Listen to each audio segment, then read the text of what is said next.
Thank you, Matt Berry. Welcome to ESPN College Football Primetime, presented by Experian. You are watching the SEC on ESPN. 23rd ranked Missouri plays its conference opener tonight at Faurot Field in Columbia against, as Matt Berry just said, the other team from Columbia, South Carolina, the Gamecocks, looking to avoid an 0-2 start in SEC play. Missouri has won 13 straight at home. This is the fourth of 6 games in a row in this stadium to begin the year.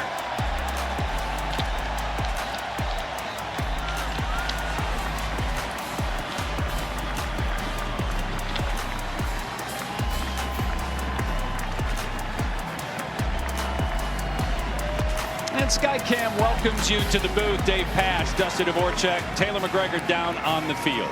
Well, South Carolina, after an embarrassing home loss to Vanderbilt last week, fell all the way from number 11 out of the top 25. They lost their quarterback in that game, Lenore Sellers, but he's back tonight.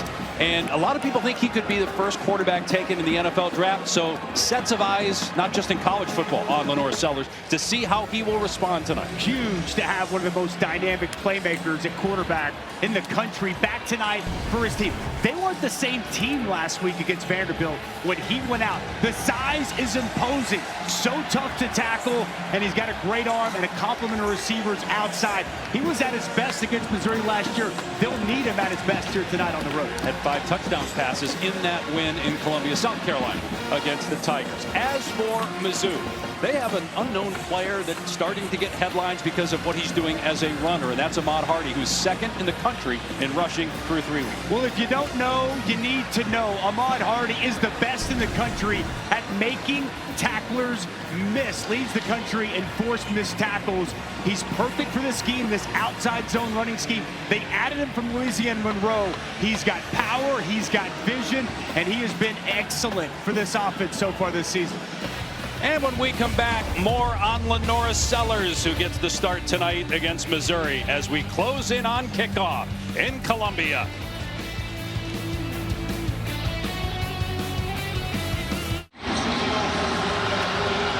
Welcome back to Columbia, Missouri, as South Carolina travels to take on Mizzou. The biggest storyline in this game has been the status and health of South Carolina quarterback Lenore Sellers after he exited last week's game with a concussion. Well, head coach Shane Beamer told me he is 100%. There will be no limitations on their quarterback here today. In fact, Lenore himself did not believe he actually had a concussion a week ago. Sunday morning, he woke up. There were no symptoms. On Tuesday and Wednesday, he was able to go through non-contact drills through practice. On Thursday, he was cleared by medical staff. And on Friday, he was back practicing. Now here he is today, ready to get a win and help his team get back on track, Dave Pash. And when he's been healthy this year, the numbers haven't been great, but that's on the offensive line and run game as well. They are last in the SEC in a lot of offensive categories. Taking it out of the end zone is Nick Harbor. Very dangerous. He's got track speed, but he's brought down at the 25-yard line by McClellan. So Sellers, third team All-SEC last year, National Freshman of the Year, preseason first team SEC this year. In the win at home against Missouri in 2024, he threw 5 touchdown passes and had the game winner with 15 seconds left as they almost blew a 15-point lead in that game. South Carolina won 9 games last year. A lot of people thought they'd be in the playoff picture, and they were preseason based on their ranking, but fell all the way out from number 11, unranked this week. And Sellers setting up a screen to Faison on first down. And Faison gets the first down past the 35-yard line. Last week, the opening drive went perfectly to script for the offensive coordinator, Mike Shula. Smart opening play, get the ball out, nice, easy screen, good, easy completion to get Lenore Sellers into a flow early and get that confidence high. Before the injury last week, he had just 1 incompletion. That was an interception. They were only down 7 in that loss to Vanderbilt, but then got blown out in the second half when he was unavailable. Here comes a pitch on the end around to Rowe, and he is met and dropped at the 35. What a stick that time by Marvin Burks Jr. But Marvin Burks Jr. was not fooled whatsoever. Diagnoses this perfectly, and he's going to come downhill and make this play on the athletic and talented freshman Brian Rowe. No gain on the play. Trying to get creative with the run game because overall they are 117th in the country in rushing. Another quick throw out in the flat, and not much for Jacobs. Maybe lost a half yard on the play. Gang tackle led by Jalen Catalon, a captain on this team in his 7th season. Missouri defense swarming to the football, and there's been few in the country better on 3rd down. They love to go man-to-man outside, get physical with wide receivers in these 3rd down situations.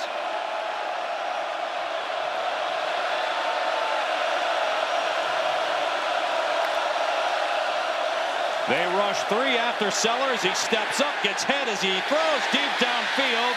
And Rowe trying to make the juggling catch. And it's incomplete. It'll bring up 4th down. Toriano Pride, a Clemson transfer in coverage. Nice job by Brian Rowe tracking that football.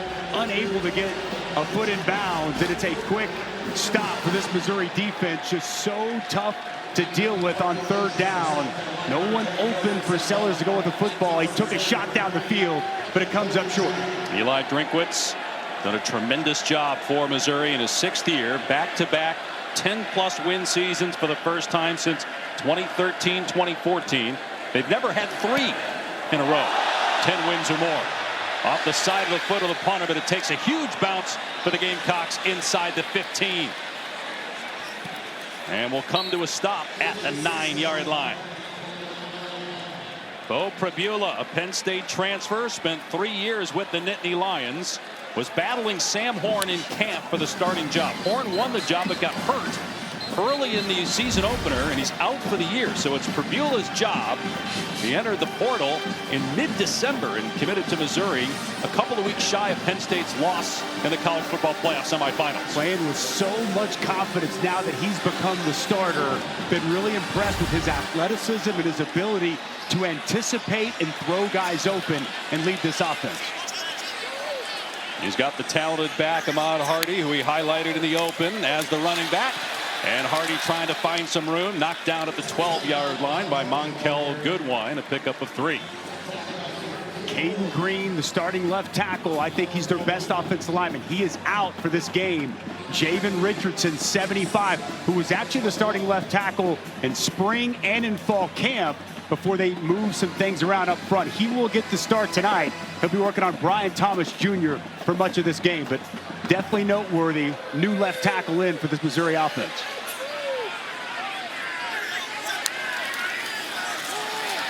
Hardy again between the tackles and hit hard at the 18 by David Busey. Close to a 1st down, maybe 2 yards short. The staple of this offense for Kirby Moore and head coach Eli Drinkwitz is that outside zone run. You see Jamal Roberts check in the game. Hardy's going to check out. Love to go to that. Double tight end set here in this game in this first 3rd down. And you mentioned Roberts. They really like him as well. Had a 63-yard touchdown run this season. And on 3rd down, he drives the legs and picks up the 1st down. Nice toughness by Jamal Roberts, pushing the pile past the line to gain. You hit on it perfectly, Dave. Pushing the pile, the leg turn. Not a whole lot there, but it's the offensive line off that right side. Right behind Richardson, getting that start. Getting good movement. Nice job with the 2nd effort there from Jamal Roberts. Mentioned how unique the start of this season is for Missouri. 6 straight home games. They don't go on the road until October 18th at Auburn.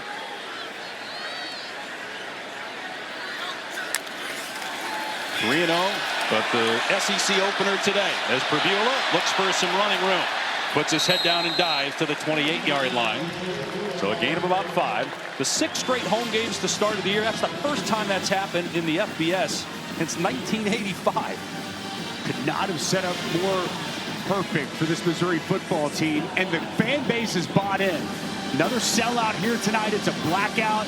This fan base is really bought in to what Eli Drinkwitz is building, and it gives them an opportunity with that schedule to really get off to an outstanding start here in 2025. Jumped into the rankings for the first time. Beat Kansas a couple weeks ago. They'll keep it on the ground, and Hardy is bottled up this time. Nick Barrett on the hit, along with Jalen Kilgore, preseason second-team All-America safety. Also Dylan Stewart in there, the preseason All-American defensive end. Really good job. We're going to watch this matchup. He's going to have all night with Keegan Trost, the right tackle. Few rush the passer better in all of college football than number 6 in White. He's talked a lot, though, about being better against the run. He was on that last play. Exactly right.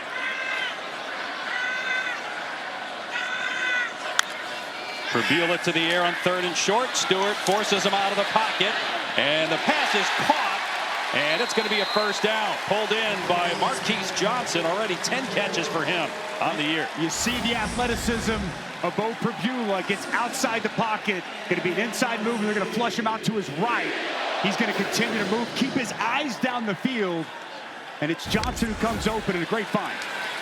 Fabula throwing again. Long pass caught at about the 42-yard line, again by Johnson, who's been a big target early on, but no one has been as favored as Kevin Coleman Jr. Haven't called his name just yet, but you'll see him move all over the field, and he's got 24 catches already from Fabula on the year. They'll run it. Roberts trying to find a cutback lane. And he's able again to muscle towards the marker. First down at the 45. This drive is so indicative of the entire season offensively so far for Missouri. The time of possession that they've been able to have, getting themselves into 3rd and 2nd down in short situations, very manageable, just methodically moving down the field here in the first time the offense has touched the ball. Already 4.5-minute drive, play 9.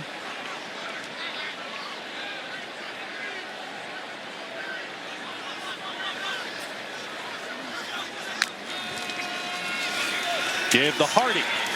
And coming down the line is Brownlow Dindy. They make the tackle. He lost his helmet a couple plays ago. Had to go out for one, but back out there, he just lost it again. Figure out the chin strap there. Gonna have to fix that lid patch. Get with the equipment folks and try to figure that out. So 2nd down and 7. We're already at the midway point of the opening quarter here in Columbia, Missouri.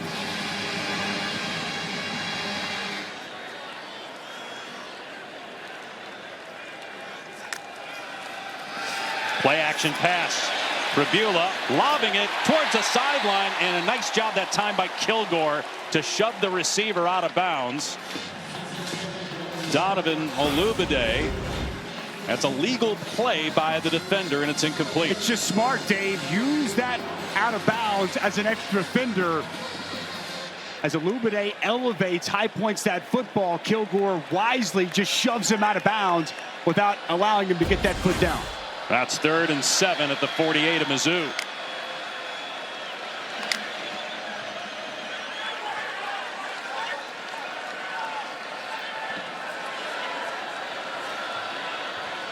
Play clock down to 2. Fabula to the air.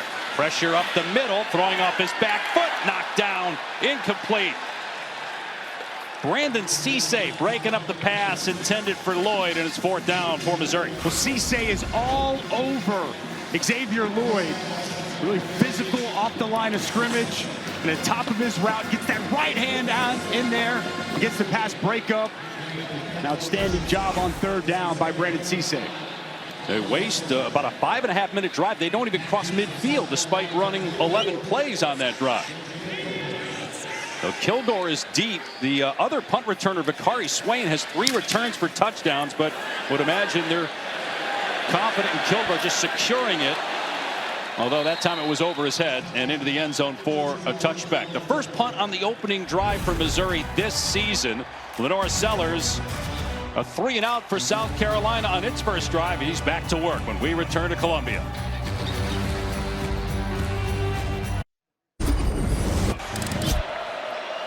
Cena back in the spotlight tonight. Awesome stuff. South Carolina a penalty marker due to a false start. They got a first down on their first play and then went 3 and out after that on their initial drive. False start, offense number 50, 5-yard penalty, remains first down. Checking with Taylor. Well, Dave, right tackle Kason Henry for South Carolina is on the sideline being evaluated for a left shoulder injury, the same shoulder injury that sidelined him in the second half of last week's game. So Tree Bablade in his place. And the offensive line that time got blown up at the point of attack. A loss of 1 on the play with Zion Young in there on the hit. There's Babalade, the 6'5", 330 redshirt sophomore that Taylor mentioned, now in their right tackle. They're already starting Nolan Hayne for the first time at center. Boaz Stanley is playing right guard. A different looking offensive line in here early for South Carolina. Empty set on 2nd and 17. 4-man rush. Sellers in the pocket, stepping up and throws a incomplete pass, but a flag comes down. That should have been picked off by Norwood. There's a penalty flag at the 27. Nick Harbor, the intended wideout. That might have been returned for a pick if defense that number were 12. 10-yard penalty. That's how he got. It was an automatic first down. Well, that's how Norwood got so open that time. He held his man. Well, he's going to use his right hand. You're going to see him get the hook on the back of Harbor, then work his way all the way back around in front of that pass. Does not get past the official as it draws a flag for holding. And instead of 3rd and 17, now you get the automatic first down with a defensive hold. I want to see them run Lenora Sellers. Design quarterback run. I want to see him impact this game with his legs. Sellers, wide open down the seam. First down grab for Jordan Dingle, the tight end, to the 44-yard line for a 20-yard gain. Well, this is excellent play action. They're going to sneak Dingle out from the tight end spot. Nobody identifies him. That play action brings the linebackers up, wide open down the field, and a nice find for Sellers.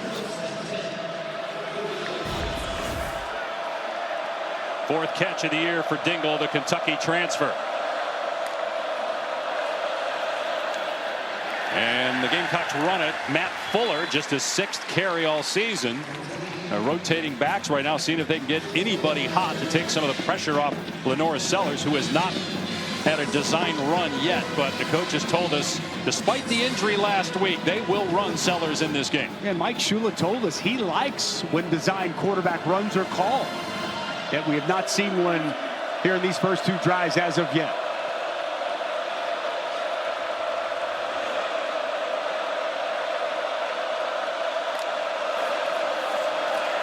Dropping back as Sellers was trying to set up the screen. It was well covered, so he gets outside the tackle box and throws it away. Josiah Trotter with pressure. He's such a good blitzer, timely. Watch him navigate. He's going to start here, and he's going to find his way in. They thought there was an advantage on the interior of this offensive line that they could come after. Nice timely blitz by Trotter, forcing Sellers outside the pocket and just get the ball out of his hand. And they'll come after him here. They're so good on 3rd down. They'll go man. They'll bring pressure. Watch 19, Darius Smith. 5, Khalil Jacobs. They love their speed and athleticism and the opportunity to bring them in these spots. And both those guys are hovering around the ball, and here they come. The blitz is picked up, and Sellers' pass is off target, incomplete. But a late flag is thrown. Stephen Hall was in coverage for Missouri.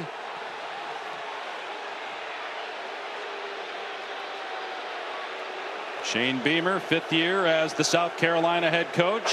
Pass interference, 0 on the defense.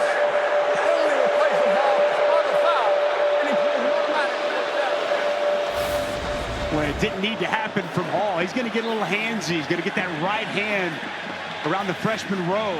I mean, you grab around the waist like that, it's going to draw a flag. Well defended. You saw 6, Jalen Catalon come down from the safety spot, but that's 2 defensive penalties, Dusty, on this drive, directly leading to South Carolina first downs. Ball on the Tiger 41. Sellers again off play action, in trouble, gets outside the pocket and spun down for a sack at the 44. Nicholas Rodriguez gets to him. The initial pressure was by Young. Young's going to come off here, but this play is going to get made by 20 Rodriguez, who does an excellent job chasing and getting to the perimeter. He's spying Lenore Sellers. He's sitting there waiting for him to make a move. When he breaks out, Rodriguez matches him. Nice play in space. Faison. Jump cut in the hole, but wrapped up and brought down. That was Trotter in there to make the tackle, and it'll bring up 3rd and long. He's coming downhill. Josiah Trotter, the redshirt sophomore. They got him from West Virginia. He's a freshman All-American, Big 12 newcomer of the year. And his presence has been felt early in the season for this Missouri defense. And on 3rd down now, Jacobs checks in as Trotter checks off.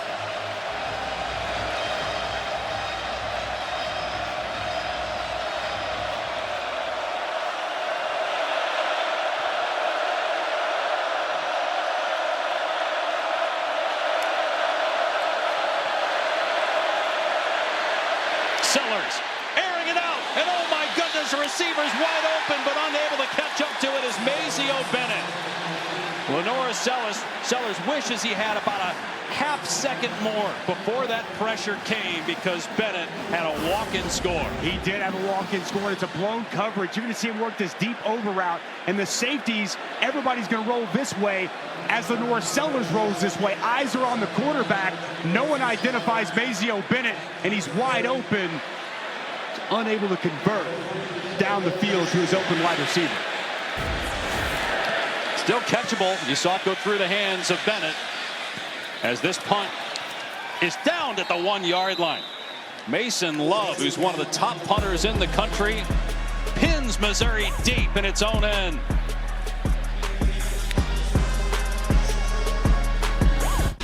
And another Saturday night edition of Dusty's Defensive Dudes. Well, there's some dudes in this game. They've already made their presence felt. Let's start with Missouri and Josiah Trotter. Instinctive, smart, physical, and plays with great passion.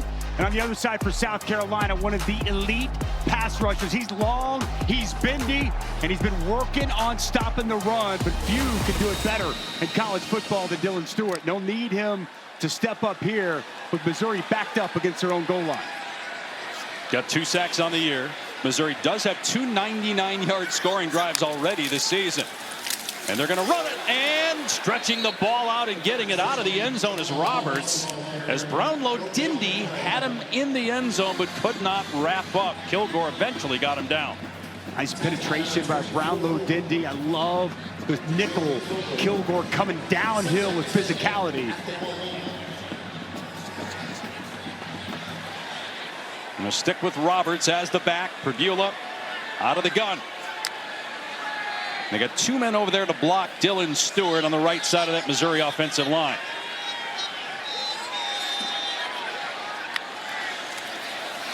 Perdula to the sideline, caught by Johnson and pushed back at about the 8-yard line. We'll see where they spot it. It's going to bring up 3rd down for Mizzou. We haven't heard the name of Kevin Coleman called yet in this ball game, but there's not many that are gone to more frequently in college football on 3rd down than number 3 Kevin Coleman. He started to check in the game. Now he's going to check out. Surprised to not see him on the field here in the 3rd down situation, Dave. Clearly, they're looking to run the football, keep big package in, multiple tight ends in this ball game.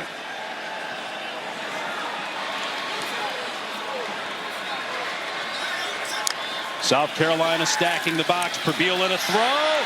Steps up in the pocket and takes off for the 1st down. Perdula past the 20 and eventually stopped at the 23. Tripped up by Swain. There's a flag down at the 20-yard line.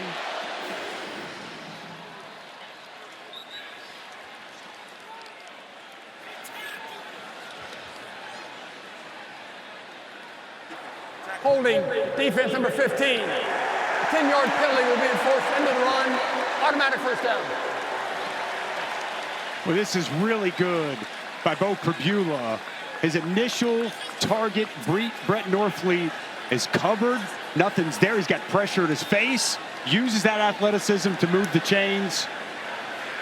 Another 3rd down conversion for this offense. Perdula backed up Drew Aller at Penn State, but he did play And an important comeback win against Wisconsin when Aller got hurt. Played in 24 games, so does have a lot of experience. This is new, playing in the SEC at night for the first time. Play action, and now here's Coleman on the end around. Read well by Swain, and Coleman stepped out at about the 36-yard line, a pickup of 3. Well, he is explosive, so tough to tackle in open space. And they lost Luther Burden a season ago, goes off to the NFL, and they find Kevin Coleman Jr. at Mississippi State. He's from St. Louis. He wanted to come back home. He's rocking that same number 3, and he's had a very similar impact for this offense here early in the season. But as you noted, he's not been out there a ton on offense here in the first half. Oh, huge hit, but bouncing off of his Hardy, and there he goes. Nobody forces more missed tackles than Ahmad Hardy this season. All the way down to the 37-yard line, 26-yard pickup. Well, Sean Murphy's going to come downhill and watch the pad level of Ahmad Hardy. He's going to get low, lower the shoulder, shrug off that attempted tackle, and then find open space. Outstanding contact balance on that first down run. And Hardy's already over 500 rushing yards on the season. This is game number 4.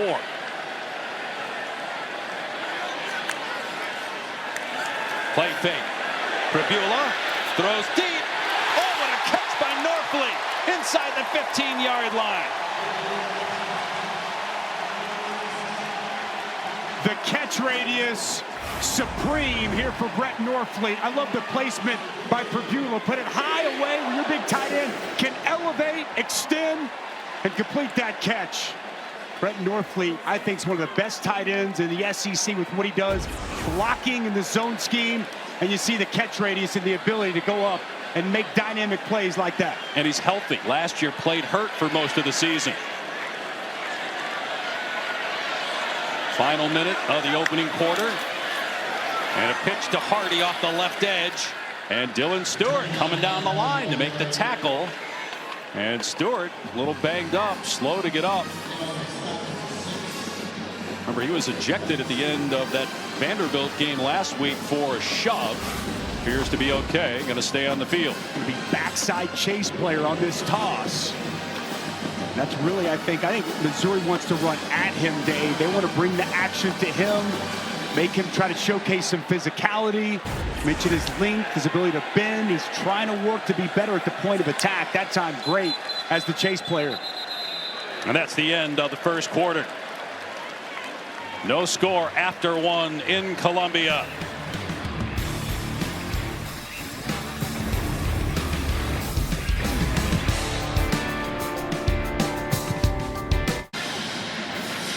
Back in Columbia moments ago, South Carolina head coach Shane Beamer and talking with Taylor McGregor with a shout out to a former Gamecock quarterback. Connor Shaw, I know you're watching back in South Carolina. I know you went home today. We love you, brother, and we're thinking of you, my man. God bless. Thank you, Coach.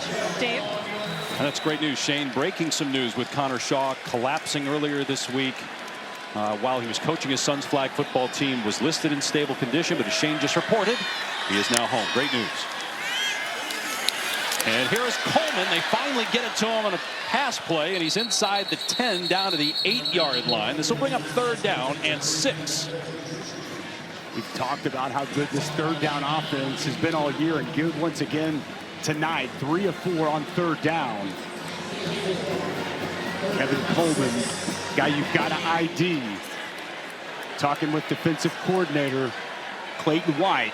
Got to know where 3 is at all times. And he is in the backfield. Pribula sidearms it, and it's caught for a touchdown by Manning.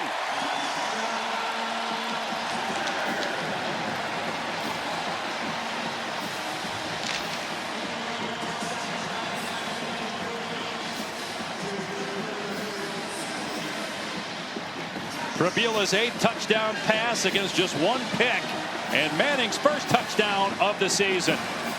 And that's the 3rd 99-yard scoring drive already this season for the Tigers.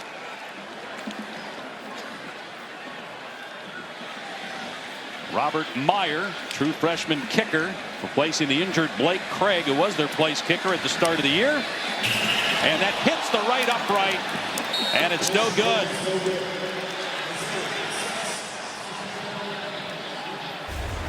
Well, Peyton Williams was a little confused. He didn't know exactly where to go. You see his hands up right here, and he's not going to locate Manning until late. He takes one step outside, doesn't locate Joshua Manning, but Bo Prabula locates him. The Tigers on top early here in Como.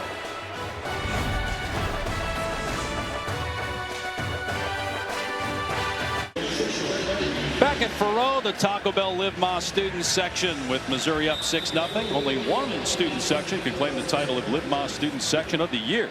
Who will take home the trophy this season? On one hop, the ball picked up at the 10-yard line by Rowe. And he's out across the 30-yard line to about the 33. Let's see if South Carolina's offense can finally get on track when we come back.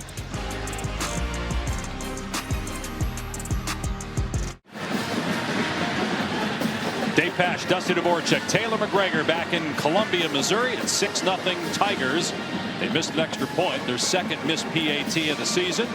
See if South Carolina can get something going on the ground to help out their quarterback, Lenore Sellers. -2 rushing yards. His only carry was officially a carry because he got sacked. He was back to pass and had to leave the pocket. But no design run calls yet for Sellers. Ran it 155 times last year, just 25 through 3 games this season. He dumps it off here to Brian Rowe Jr. out in space, and he scoots out of play for a gain of 11 and a first down. Well, boot action, they work Rowe back across the formation. Athletic play by him, reaching behind him, grabbing that ball with one hand, and then showcasing some of that speed and getting nice yards after the catch for a nice play on first down.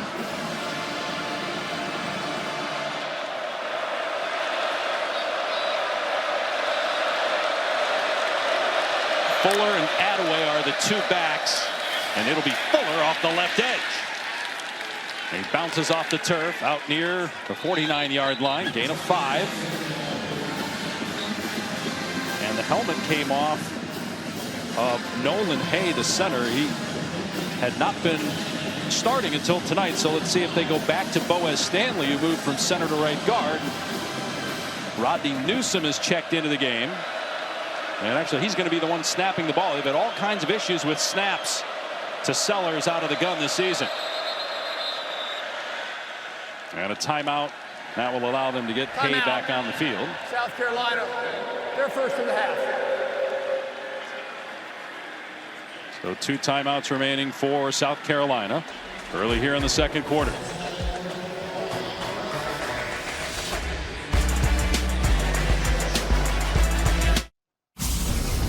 Back there in our college football studio with your Chick-fil-A moves on the field. And at the end of the day, it was Boomer Sooner John Mateer late in the game. Gives Oklahoma the lead. They were down 1. And then just for good measure, Jackson Arnold, what he did all day, stood there and got sacked. Oklahoma, big win, 24-17.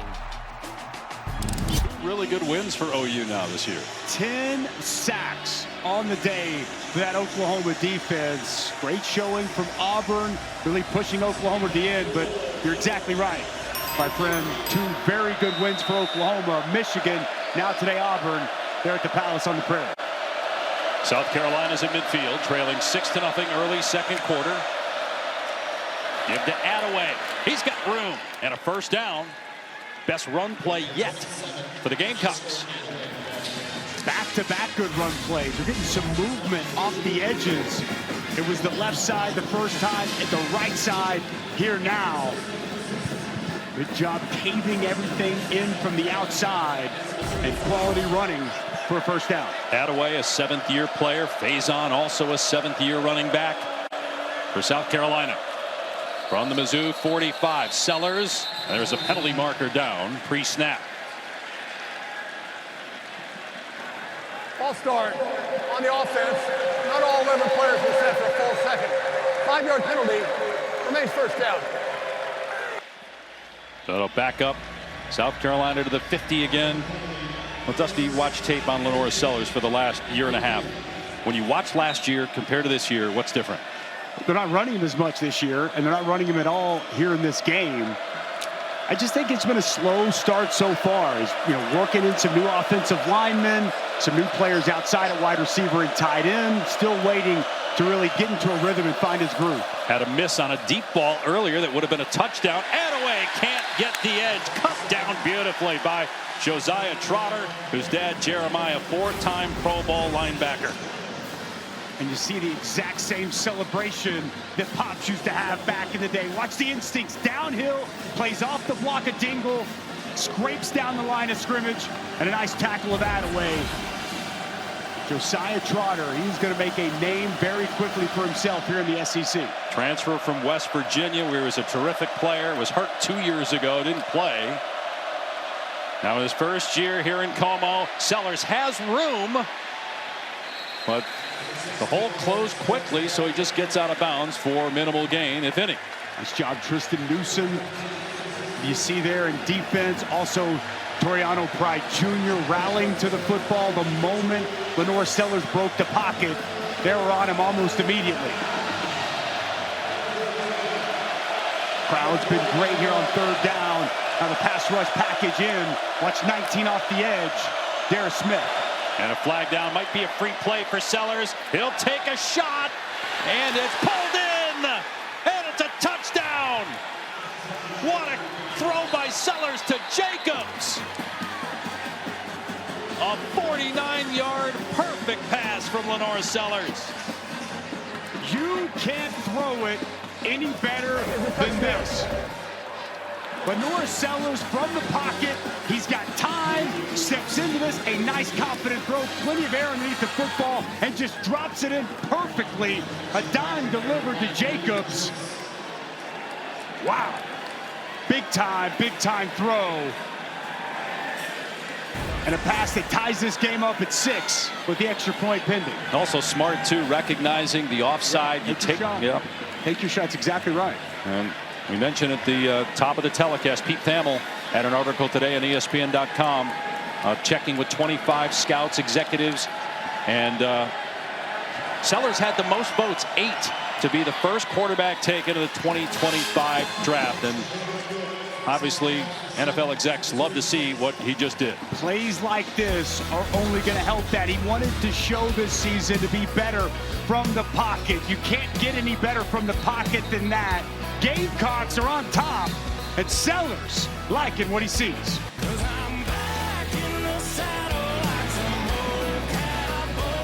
So our stat monitors are down. Do we have a way? We have nothing up here. This is insane. So I have no telly. There's no telly.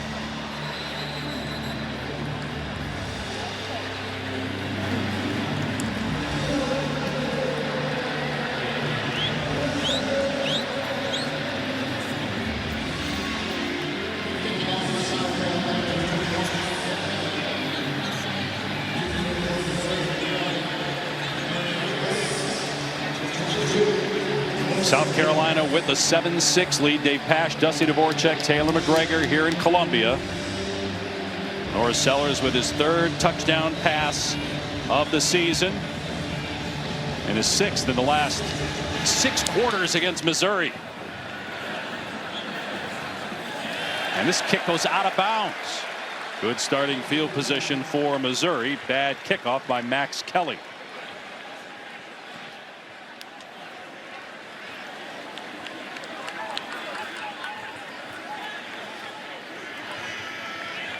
Kick out of bounds, number 21. The receivers have elected to put on play at the 35-yard line.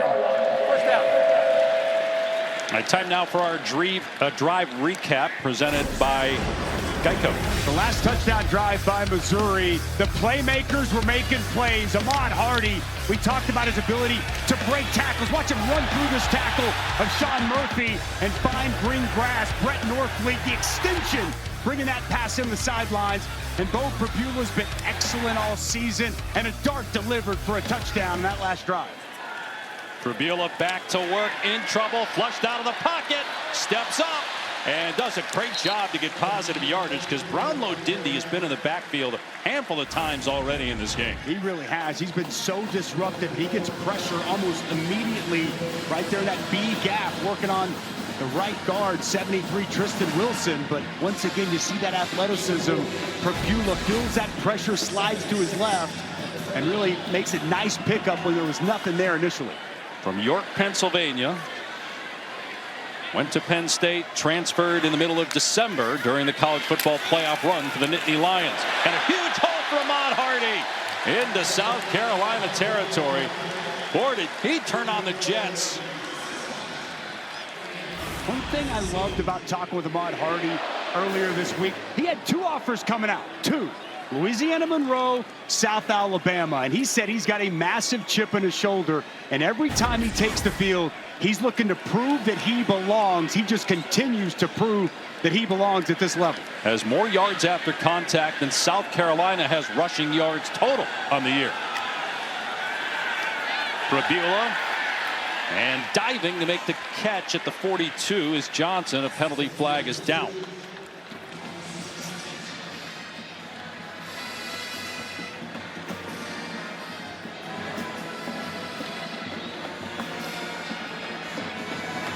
Missouri is pointing at South Carolina. It's offside on the Gamecocks. We'll see if that's accepted by Eli Drinkwitz. Offside. Defense number 24. 5-yard penalty. Repeat first down. You know, it's really a testament to Eli Drinkwitz and his staff finding a lot of these players via the portal. It's Ahmad Hardy. We've seen Josiah Trotter. It's Kevin Coleman Jr. We asked him about their philosophy on that portal, and he said it's production over potential. They're looking for players that have produced already at whatever level they've been at, and it's been a great recipe here for this football team. Now, Hardy was a freshman All-American last year, rushed for 1,351 yards at Louisiana Monroe.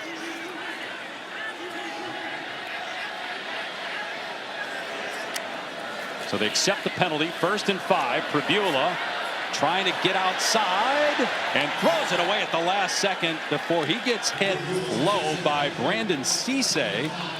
And Prabula is shaken up on the South Carolina sideline. It's really good defense by South Carolina, continuing to force this play outside, but it's a smart heads-up play by Prabula. So many quarterbacks just take a sack in that spot. He's clearly outside the tackle box, gets rid of the ball, but something to keep an eye on. He took a shot in that left leg from Cisse. He's going to stay in the game. The backup is a true freshman in Matt Zollers, who's thrown 5 passes all season. But Prabula going to tough it out, stay out there for 2nd and 5. 7-6 South Carolina. Missed extra point by Missouri, the difference in the game. Running Hardy to the right. He'll come up short of the line to gain. Pickup of about 2, 3rd down. Once again, we see this 3rd and short situation for Missouri. It's like they live in this spot. Really do a nice job putting themselves in 3rd and manageable. They're a top 5 3rd down offense coming into this game. Kevin Coleman Jr. up in the slot. An empty set here on 3rd down and 3 for Prabula. Missouri, SEC opener. South Carolina playing its 2nd SEC game.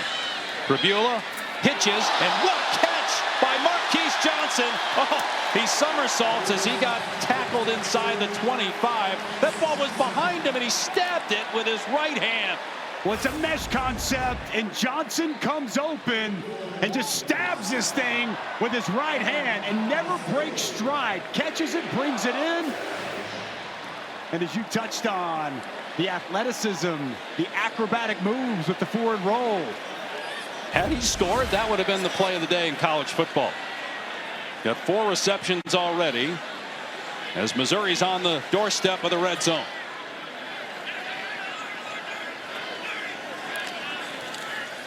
Play action, boot. Prabula looks for Norfleet, who's open. And he lowers the shoulder, gets into a shoving match with Peyton Williams out of bounds at the 15. Dave, it's always fascinating to hear the conversations between the quarterback and the receivers. I was on the sideline, and Bo Prabula was talking to Marquise Johnson. It was almost like they were rehearsing that play here on the sideline before they went out there on the field. I wonder if that is how they drew it up. No, of course not. But what a play by Johnson just to reach back and make that catch. And as you said, in full stride, kept going.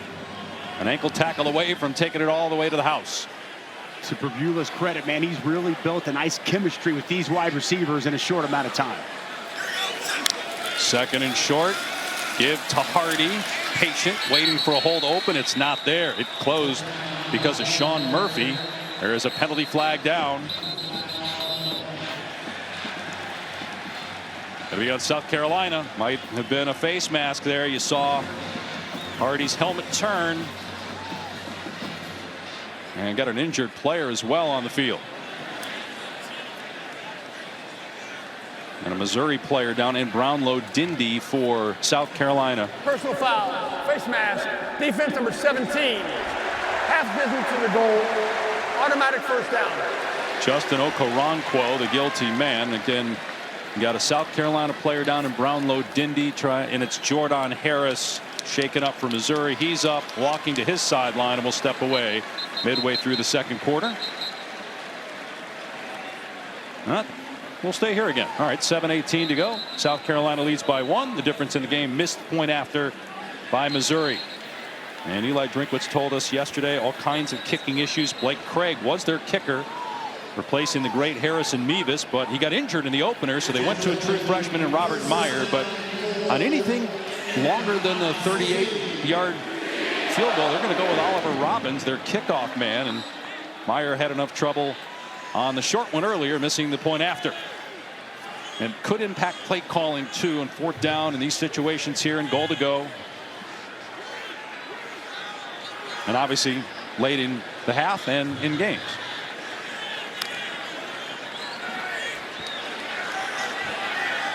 Operate out of the pistol on 1st down and goal with Ahmad Hardy again behind Fabula.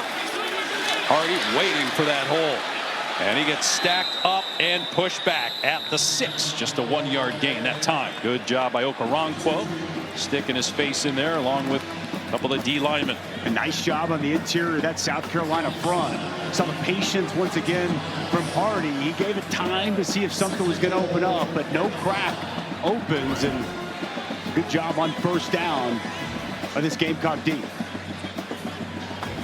It's an area where Brett Norfleet, man, he is such a weapon at 6'6".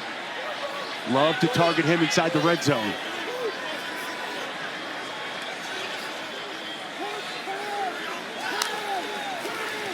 Fabula flushed out of the pocket, throws, and it's incomplete. He was going for Johnson again. David Busey in coverage. It'll bring up 3rd and goal from about the 6. Would be so big if South Carolina could come up with a stop here. Ahmad Hardy not just doing it as a runner, also picking up this blitz off the edge, lowers the right shoulder, puts Swain on his backside. Talk about being a 3-down player, being able to impact the game in different ways off the ball. It's a nice job by Ahmad Hardy.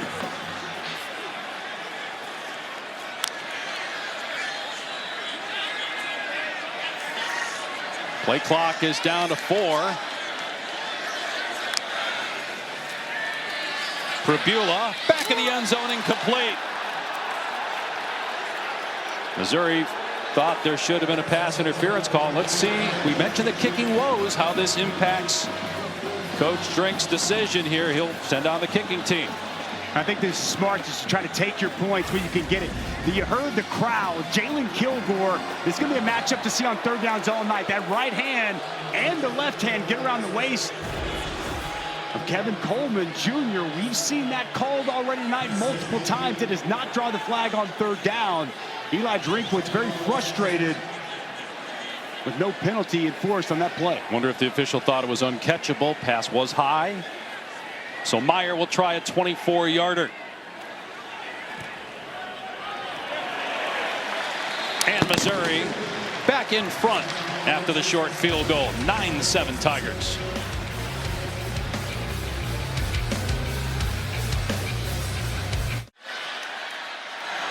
College Football Primetime, presented by Experian, is brought to you by Subaru. Love, it's what makes Subaru, Subaru. A muggy night in Columbia. Temperature around 80 degrees. Humidity about 60%. Some rain potentially in the forecast. You see all the construction work being done in the end zone to our left. Here in Columbia.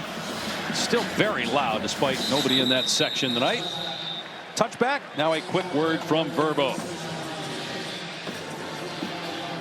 As your host, I have some rules. First, no showers longer than 5 minutes. This isn't a spa.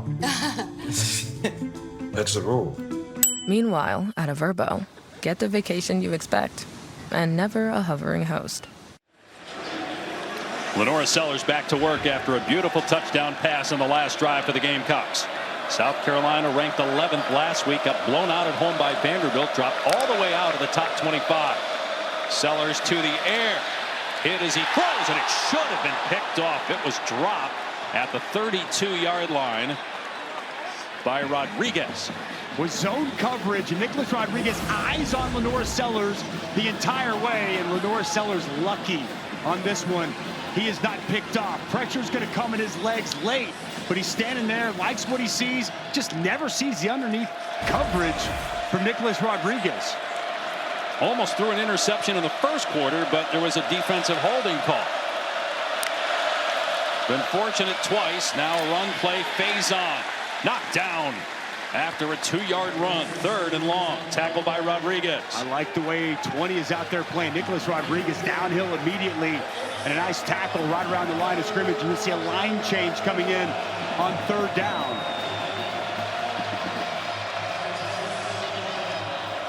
This crowd has been outstanding here in the first half, helping out this defense.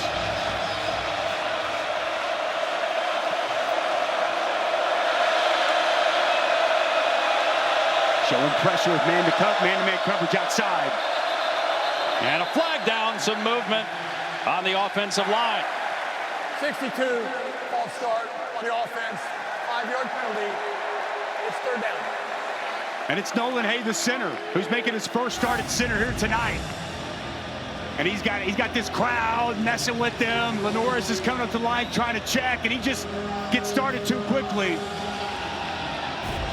You touched on earlier, Dave, they had issues with Boaz, Stanley, bad snaps. They wanted to try Nolan Hay in there, and this crowd getting to the young center. And 6 penalties already on South Carolina. With 5 minutes to play in the half. Sellers back to throw. Pressure in his face, and he's sacked by McClellan inside the 10.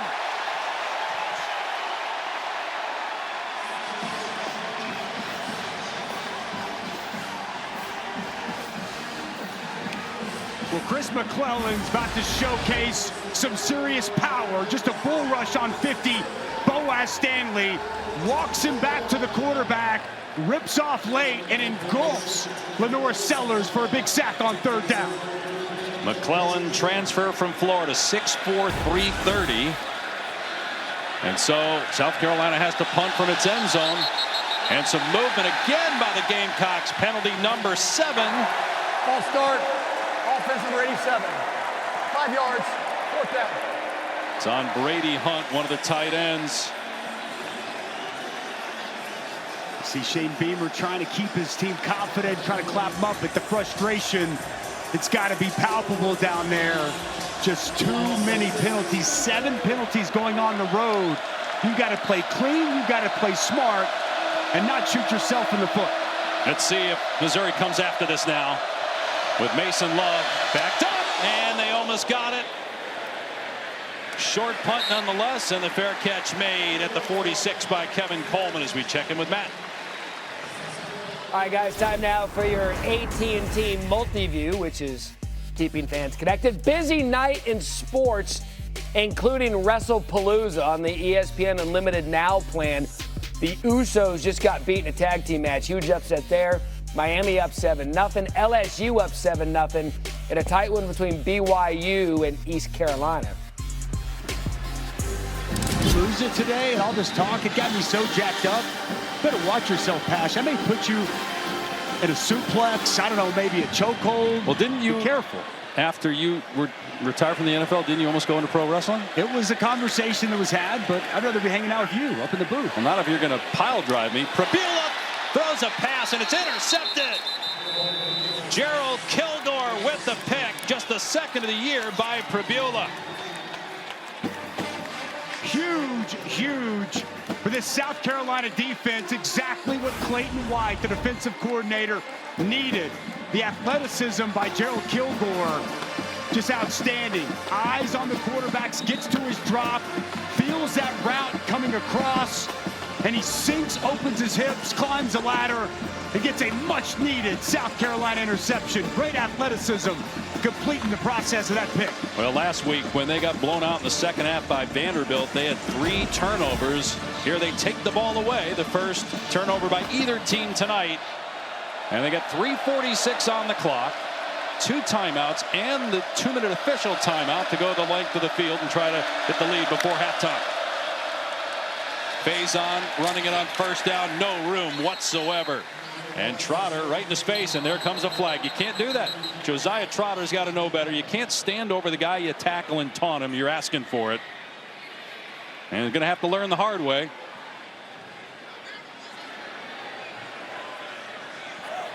After the play was over, unsportsmanlike conduct. Defense number 40, taunting an opponent. 15-yard penalty, automatic first down. Look, I love his passion. I love his energy. I love the way he plays the game of football, but you got to be smarter than this. You said it perfectly, Dave. You make a nice play like that, you can celebrate with your teammates. You can show that passion, but you can't stand over an offensive player and taunt him the way the Trotter did. And meanwhile, Nolan Hay, who's starting at center tonight, is hurt for South Carolina. They will get the 15-yard penalty and have the ball at their 46-yard line, but they got to shuffle the deck again on that offensive line for Shane Beamer's team.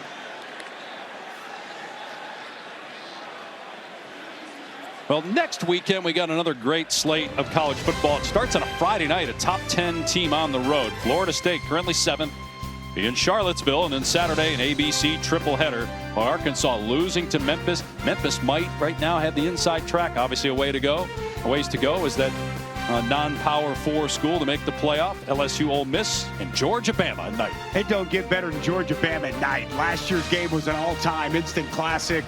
Cannot wait for that one next week. But how about LSU Ole Miss? Anybody see what Trinidad Chambliss did today?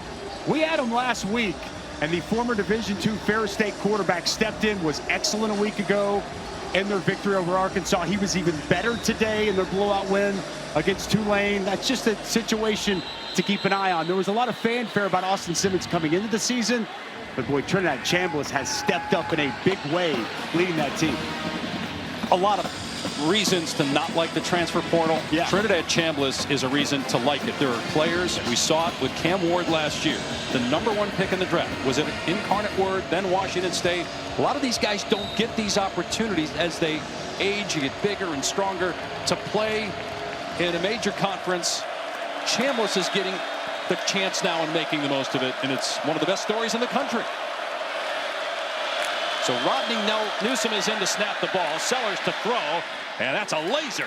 First down grab at the 40-yard line by Jacobs, who caught the touchdown pass earlier. I love the protection here for this offensive line of South Carolina. Nice clean pocket. Lenore Sellers going to stand strong and fire an absolute dart across the middle. Perfectly placed football from Sellers. And they're inside the Missouri 40. 3-minute mark here in the second quarter. Sellers, pressure in his face. It's picked up nicely. Another strike. And a first down inside the 25-yard line again. It's Dre Jacobs, a gain of 16. How about the 7th-year senior Faison? Watch him step up and take on this blitz from Nicholas Rodriguez. Steps right up in front. He allows the time. Sellers, he's cool, calm, collected, and finds his target. On the rollout, Sellers throws it deep, and it's caught for a touchdown by Rowe. Second touchdown pass for Lenore Sellers.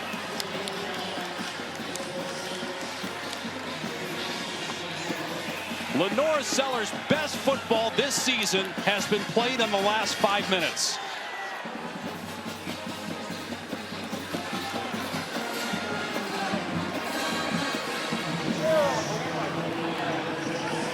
That drive took just over a minute. 4 plays, 70 yards, and South Carolina trying to add on one more to make it a 5-point game.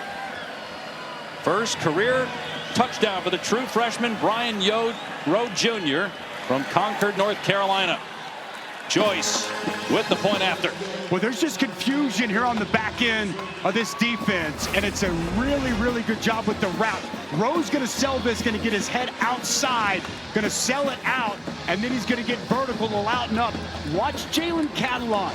He's this over-the-top safety. He's looking at the inside receiver, Jacobs. He freezes. He thinks Norwood's going to continue to give ground. Norwood thinks the safety's got help over the top. Miscommunication and a wide-open Brian Rowe to give South Carolina yet another lead in this ball game. It's not just taking the ball away. What do you do with it after the takeaway? That was Lenore Sellers at his best on those 3 pass plays. And it shows you also the belief they have in him. When he got hurt last week, it was totally deflated. They shut down, and Shane Beamer told us yesterday, I needed to do a better job in the locker room at halftime. We lost our leader, and we all felt it, and we never recovered. But you see tonight, get off to a slow start. It doesn't matter.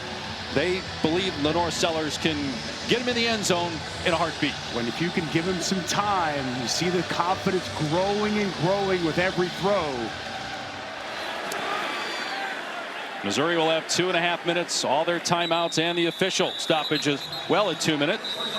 Here at the end of the second quarter, is checking with Taylor. Dave Pash, before the game today, I was talking to Clayton White, defensive coordinator for South Carolina, and he was worried about the youth in the secondary. He wasn't exactly sure how they would handle this environment. Well, after that last play and the pickoff by Gerald Kilgore, he went over to the group and said, they're not showing us anything we haven't already seen on film. Keep doing what you're doing. We have this in the bag if we can keep playing like that. And Coach White in his 5th year with South Carolina as the play caller on defense. They lost a lot on that side of the ball. Kyle Kennard, the Nagurski winner, and many others onto the NFL. Prabula off play action, and he throws it away. Interesting to see how Prabula responds after the pick on the last drive. Dylan Stewart stays square. Does a really good job right there, step for step with Bo Prabula. Forces him outside and forces him to throw that ball away. You see the athleticism on display there from Dylan Stewart. South Carolina hoping to get a stop and get the ball back with a ton of momentum to Sellers. Hardy, and he's pushed back after he got about 3 yards. Will South Carolina call a timeout before the 2-minute stoppage, or will they let it wind down here? They have 2 timeouts remaining. I think South Carolina lets this wind down, Dave. I think they feel they're in a good spot here. Missouri not in a big hurry to get this snap off before the 2-minute. Saw Shane Beamer there too saying think.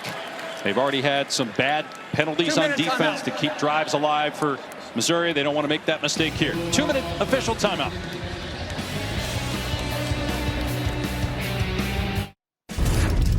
Matt Berry in our college football studio moments ago. Fernando Mendoza Jr. hitting Omar Cooper Jr. Big one of the Big Ten tonight as Indiana takes the lead over Illinois. Indiana's pesky this year. Coming up on the Bud Light Halftime Report. What about a finish in Oklahoma against Auburn? Plus Miami and Florida locked in a rainy one. We'll have highlights and more coming up on the Bud Light Halftime Report.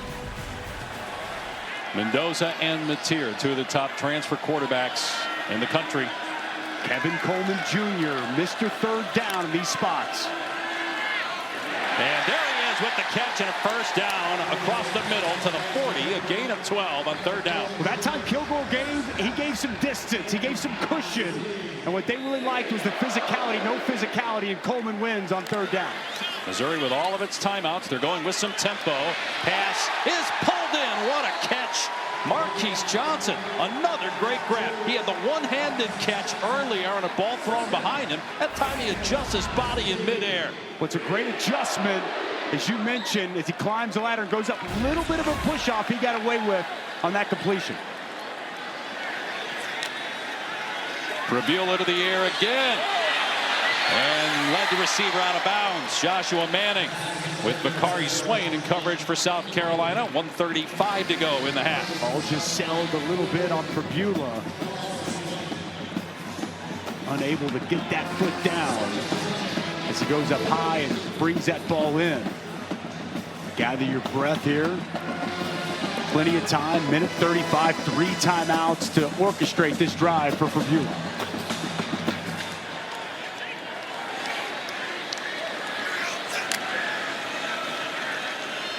And all kinds of issues with the kicking game, which again could impact play calling here in the final 95 seconds. Already a missed extra point. They'll run it. Up the middle, Roberts is still going. He broke a handful of tackles till they finally get him to the ground 18 yards later. Well, we talked a lot about Ahmad Hardy. What about Jamal Roberts? Watch him stay low. His right knee almost touches the ground, but it never goes down. He never stops those legs from moving. Snapping it quickly, Prabula throwing to the sideline. Manning turns after the grab, gets the first down, and it'll be first and goal for the Tigers. It's good timing outside and poor tackling from Bakari Swain. Manning just running circles around the defender out there, getting nice yards after the catch. And now, got a timeout called by South Carolina, trying to settle down here in defense. South Carolina.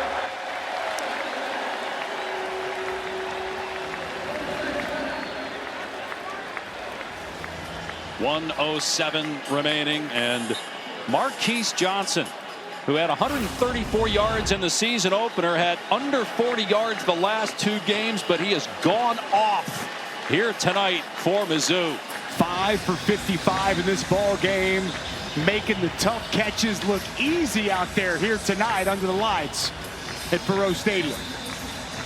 You mentioned losing Luther Burden, terrific player, but again, Eli Drinkwitz and his staff did a good job finding depth at a lot of positions on offense, including quarterback Bo Prabula, who was battling for the starting job with Sam Horn to replace the outstanding 3-year starter in Brady Cook. Horn wins the job but breaks his leg in the season opener. So it's Prabula now that's got the reins, and he's got Missouri in position to retake the lead here at the end of the half.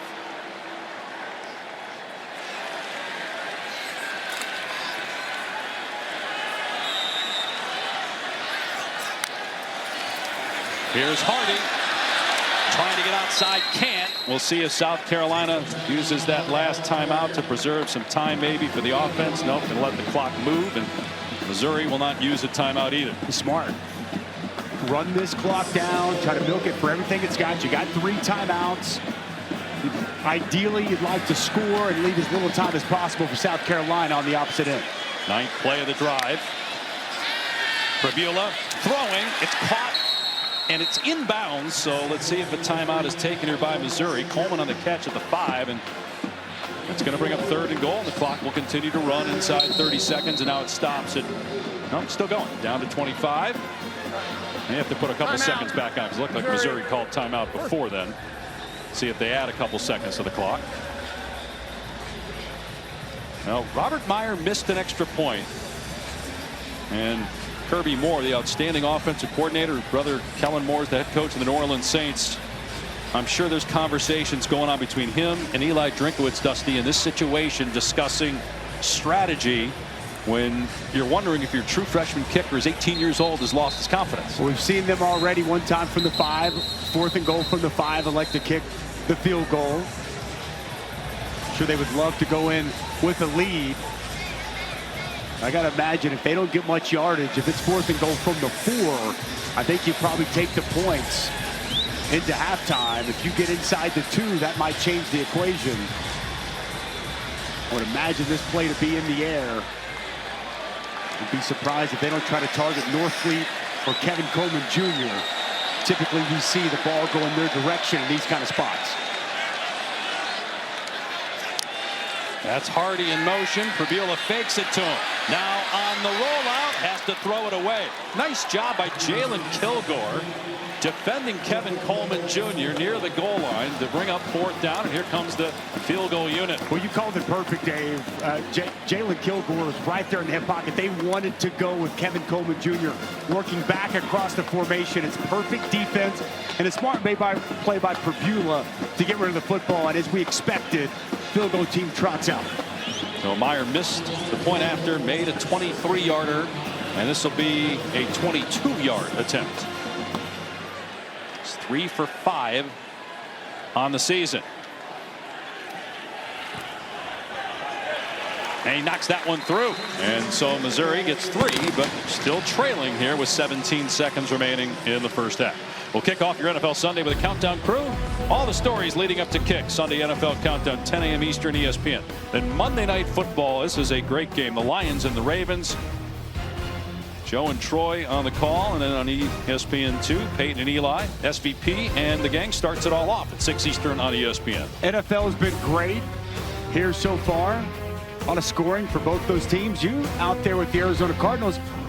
What have you made of the early NFL season? Well, you got the NFC West is 7-1 right now. The Detroit Lions, after losing week 1, Jared Goff had that huge game against the Bears last week, and obviously Lamar Jackson, a big problem for defenses all season. How about that opener, the Bills and the Ravens?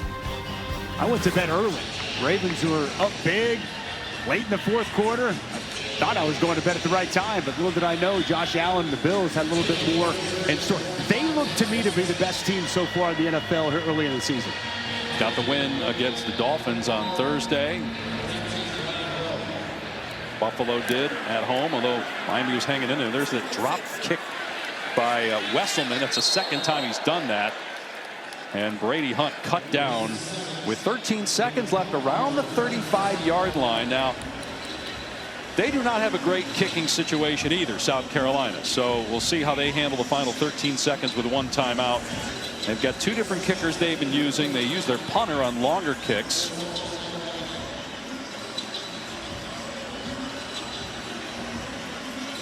Does Shane Beamer say, you know what, let's just run the ball here and go to halftime, or does he let Lenore Sellers spin it? Well, Lenore Sellers is feeling it right now. I'd let him throw the football down the field. They got a timeout in their pocket, and who knows, maybe you can get a big play down the field. Sellers, pocket breaking down. Sellers steps up and takes a huge hit back at the 33-yard line from Attaway. And it's halftime. And he got hit at the end of the first half last week and didn't return, but he hops to his feet there, smiling as he walks off the field. 2 touchdown passes in the second quarter, and Missouri will get the ball to start the third. Here's Taylor. Thank you, Coach. You were able to hold them to a field goal on their final possession. What will you tell your defense at half? Keep holding them to field goals in the red zone.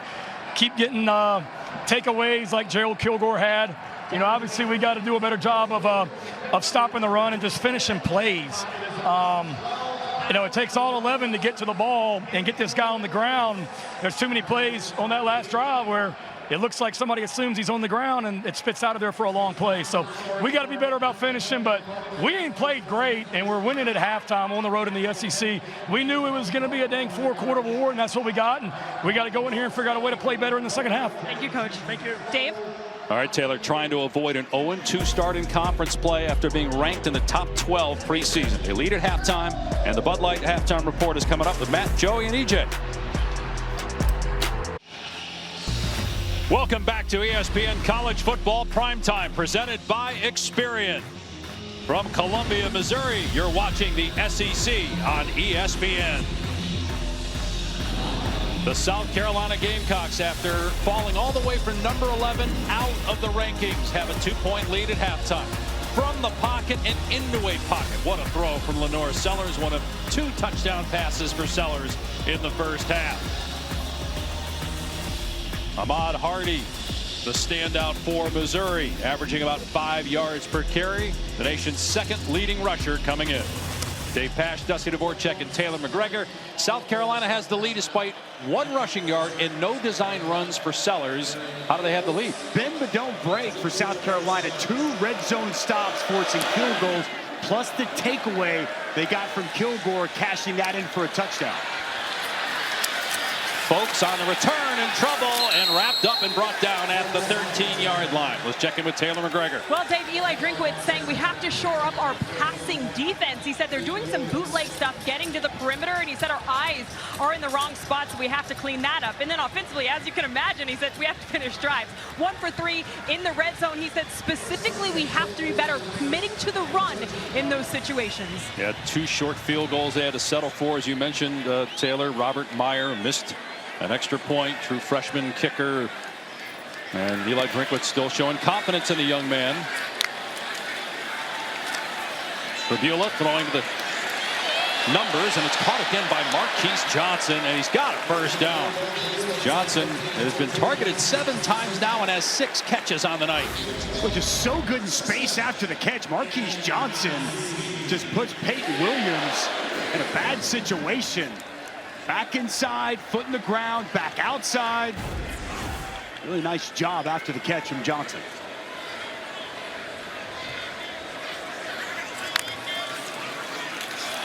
Hardy trying to find a hole, and it's not there.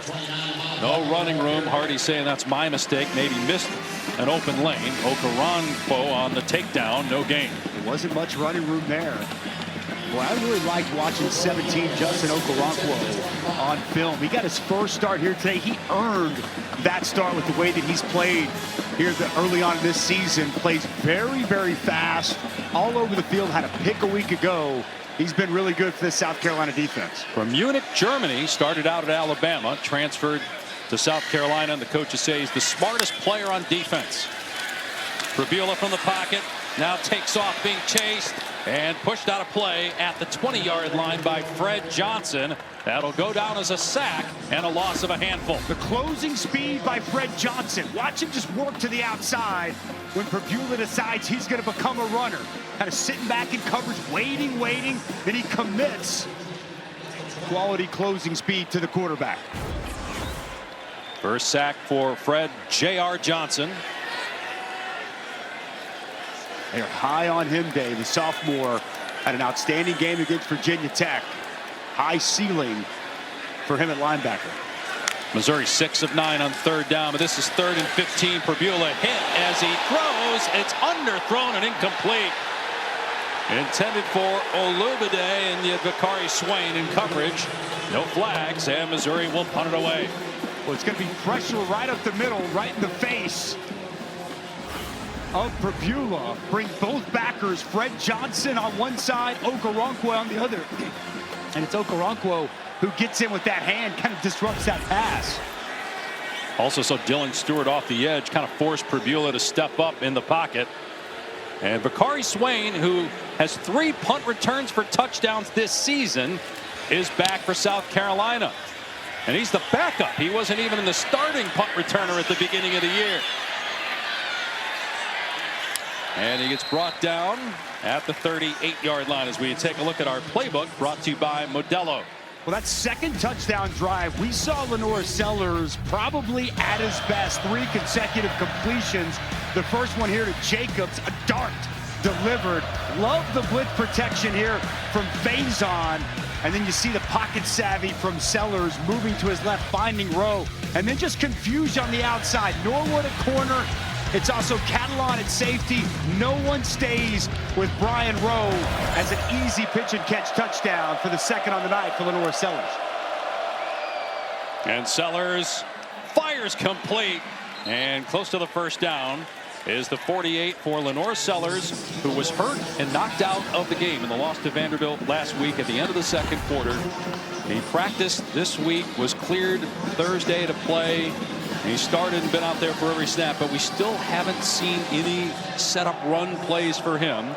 Coach has said that he can do anything tonight. Has nothing to do with health as to why they're not running him. Faison this time gets only a yard, so to bring up second down, here's Taylor. Well, part of the running issues could be the offensive line being banged up, Dave. Starting center Nolan Hay is out for the rest of the game with a left knee injury. This is in addition to starting right tackle Kason Henry also being out with a shoulder injury.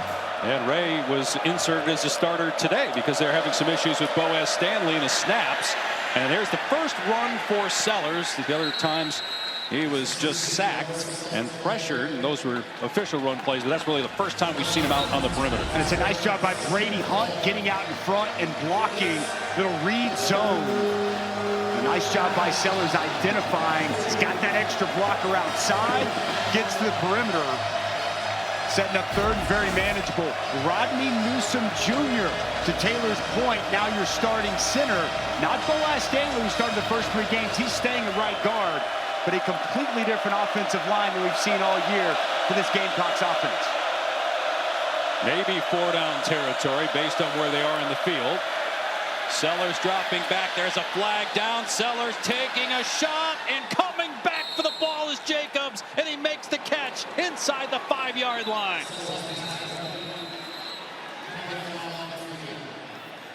Waiting on the penalty. There was an offside in the first half that Sellers took advantage of, threw a deep ball for a touchdown.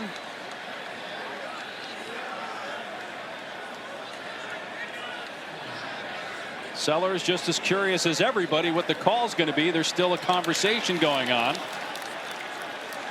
There is no foul, illegal motion. All players will sit prior to the snap. First down. First and goal for South Carolina. Watch with the hard play action.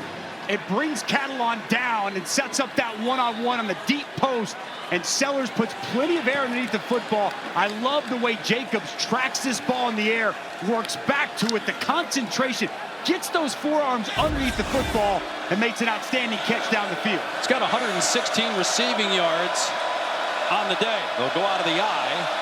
On first and goal, play action. Sellers facing pressure and doesn't throw the ball away, and is sacked by Zion Young for a loss of about 15. Play action once again. They want to move the pocket, and Zion Young, he is not fooled whatsoever. Watch him get up the field, play this block perfectly. As Faison goes low, sidestep that good with his hands. And Sellers unable to get rid of the football. He's got to try to find a way to get outside the pocket, evade that rush, and get rid of the ball. But a huge sack for Zion Young. Well, you saw him there spike the ball a couple times. He knew he made a mistake. Fourth sack of Sellers. Second and goal from the 15. Sellers with time, flips it towards the end zone, incomplete, trying to hit Dingle. Penalty flag down in the backfield.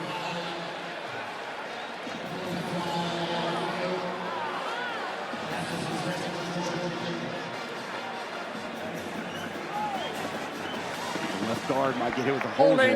Offense number 72. 10-yard penalty for previous spot. True freshman Shedrick Surratt going to be your culprit here inside. They're going to run a game. Watch as he holds on the back of that jersey. Basically a takedown and a tackle of Sterling Webb. And all of a sudden now, Dave, they've backed up and they're on the fringe of field goal range, given, as you talked about earlier, the woes they've had with their kicker. Yeah, second down and from one Columbia to the other.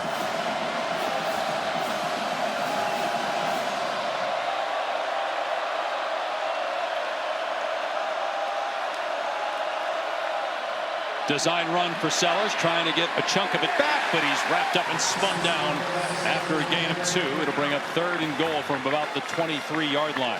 It's well defended. Khalil Jacobs flying downhill.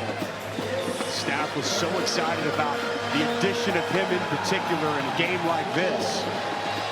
I've touched on it a couple of times. Khalil Jacobs, as well as Darius Smith. This crowd, man, they've been outstanding on third down all night.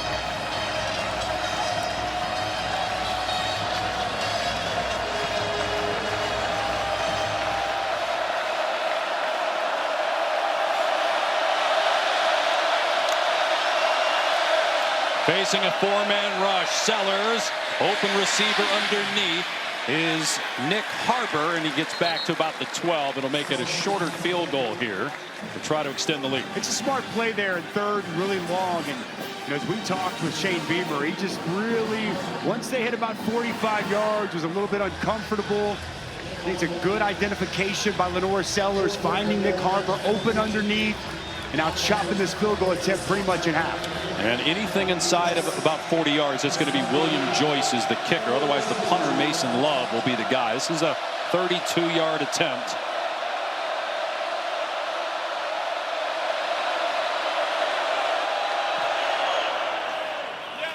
And Joyce splits the uprights, and the lead is up to 5 for South Carolina.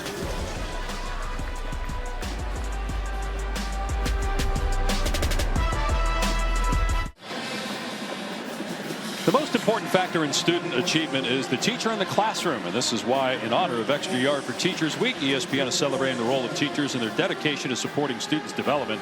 On behalf of the College Football Playoff Foundation and ESPN, we recognize your passion, commitment, and the work that goes into ensuring your students succeed.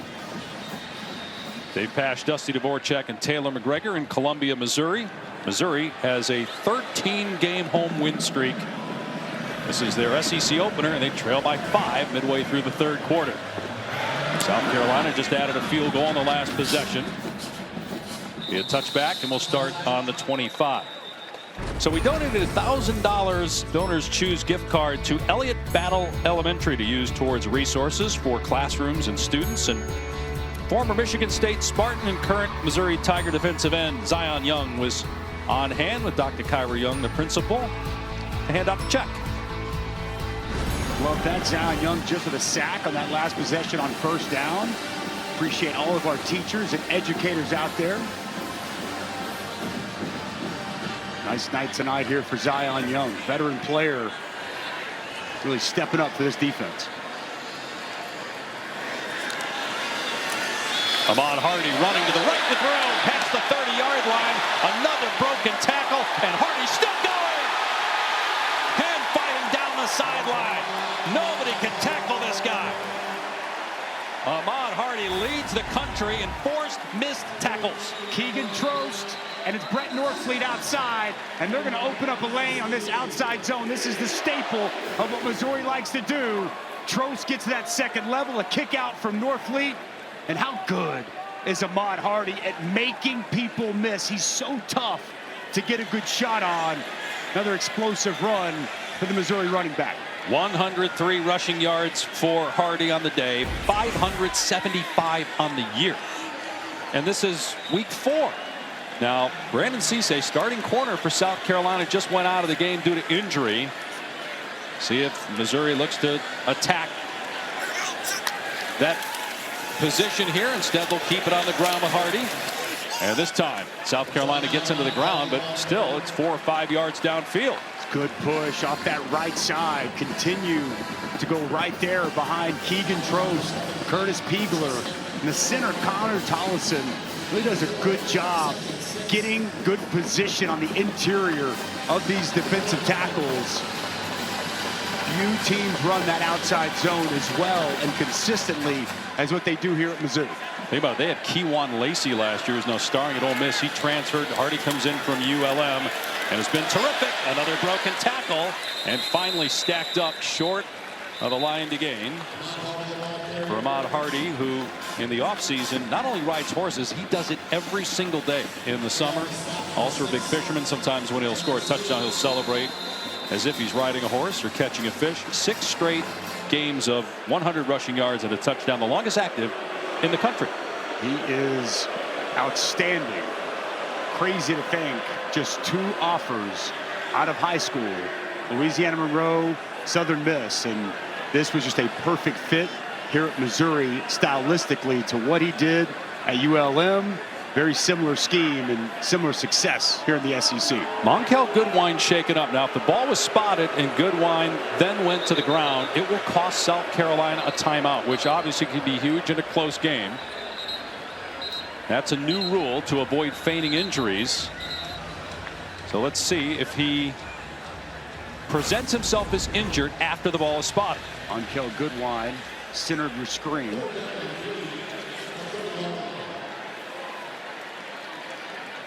Ball, yeah, he was down before the ball was spotted. Yep, so no timeout taken away from South Carolina there. And some of that just comes down to how quickly you get the ball spotted. That's exactly on right. the officials, right? 3rd down and 3. It's going to be Roberts. And they finally get Roberts to the ground. Boy, both running backs for Missouri hard to get down. Okoronkwo in the tackle, going to be close. And it is a first down. And bring in Jamal Roberts a lot in 3rd down. They trust him in protection, catches the ball well. He had an impact last year as a freshman.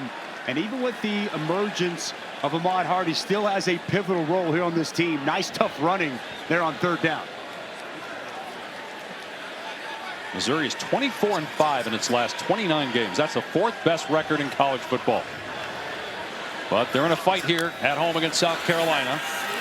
Pravula back to pass, has to step up and takes off, and he's got room past the 20. And then defenders come flying in, and flags soar in as well as Pravula Swain, and another Gamecock defender trying to make the hit on Prabula. But the mistakes and the penalties continue to mount on South Carolina.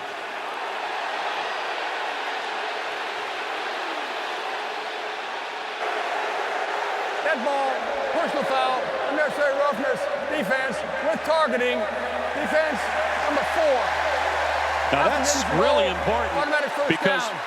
Vakari Previous Swain has been the play is best under punt review. returner in college football this year. So you lose a corner and your top punt returner. And Cisse banged up earlier on this possession. Now you're down yet another corner. As we see Prabula go down. Now he doesn't really go into the slide. You see the helmet-to-helmet hit there. Let's bring in Matt Austin, our rules expert. Matt, do you see it the same way the officials saw it on the field? Yeah, I do, Dave. It's not a great slide, but he is attempting to get down. And number 4 looks like he comes in and does everything he can to hit him in the head with his head. So I think it's first, it's a great call for unnecessary roughness with targeting, and I do think the targeting should be confirmed or upheld. It was an odd slide. You could tell Prabula was trying to go down. It was almost like he was sitting down, but those legs did begin to come out from underneath him. And if you're Vakari Swain, you've got to try at all possibilities to avoid contact, and especially contact to the head or neck area with your own helmet. Like you've got to put yourself in a better position as a defender in that spot. If it is upheld, he is done for the night and the first half of next week's game against Kentucky. And obviously very dangerous play. That's why they added the targeting rule a few years ago for plays like that. I know it's hard against a sliding quarterback. You're coming in fast. You're trying to anticipate when he's going to slide.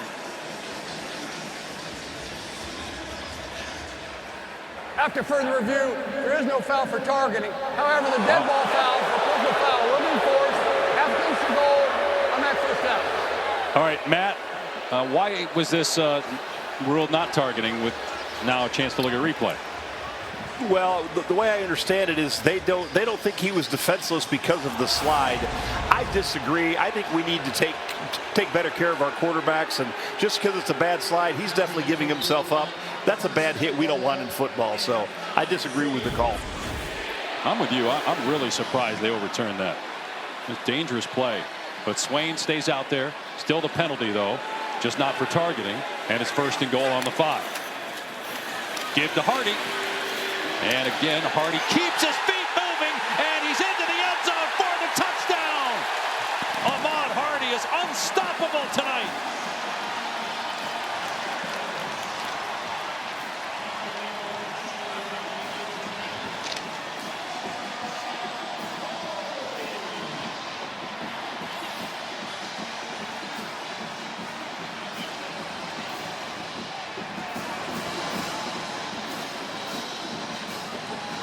Sixth rushing touchdown for Hardy. Missouri going for 2. Go for Dos. Brought to you by Dos Equis, trying to make it a 3-point game.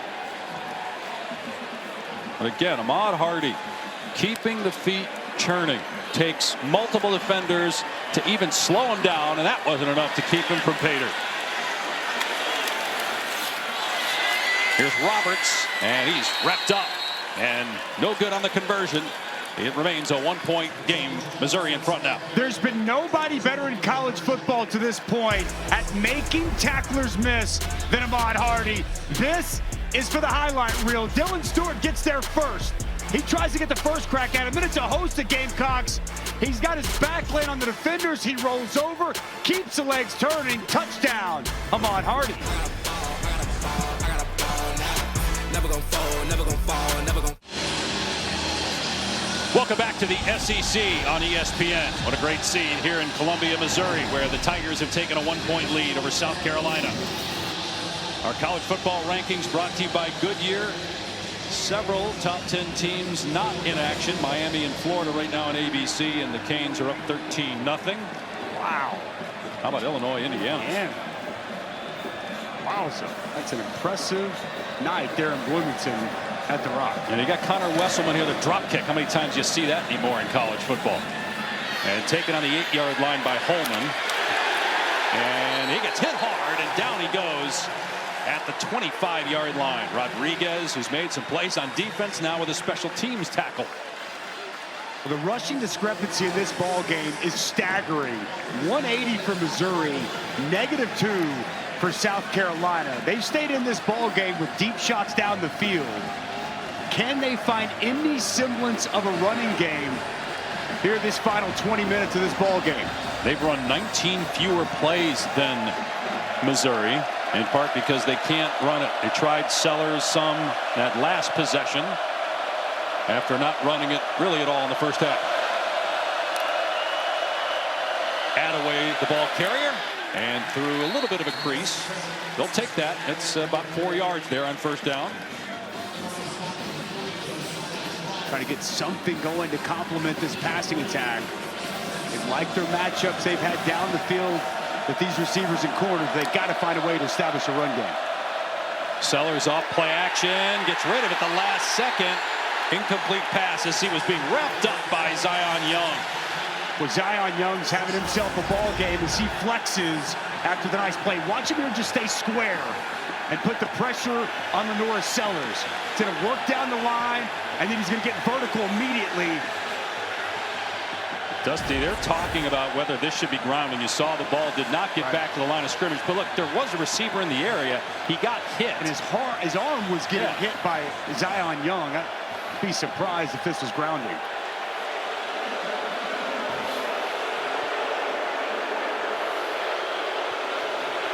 So no grounding, just an incomplete pass.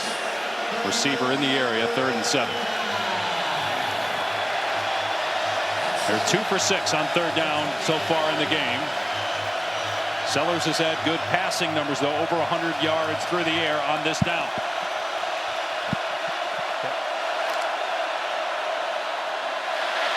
Sellers lobbing it, and it's caught for a first down by Jared Brown. Just his 3rd catch of the year into Missouri territory for 32 yards. What a timely possession pass here from Lenora Sellers.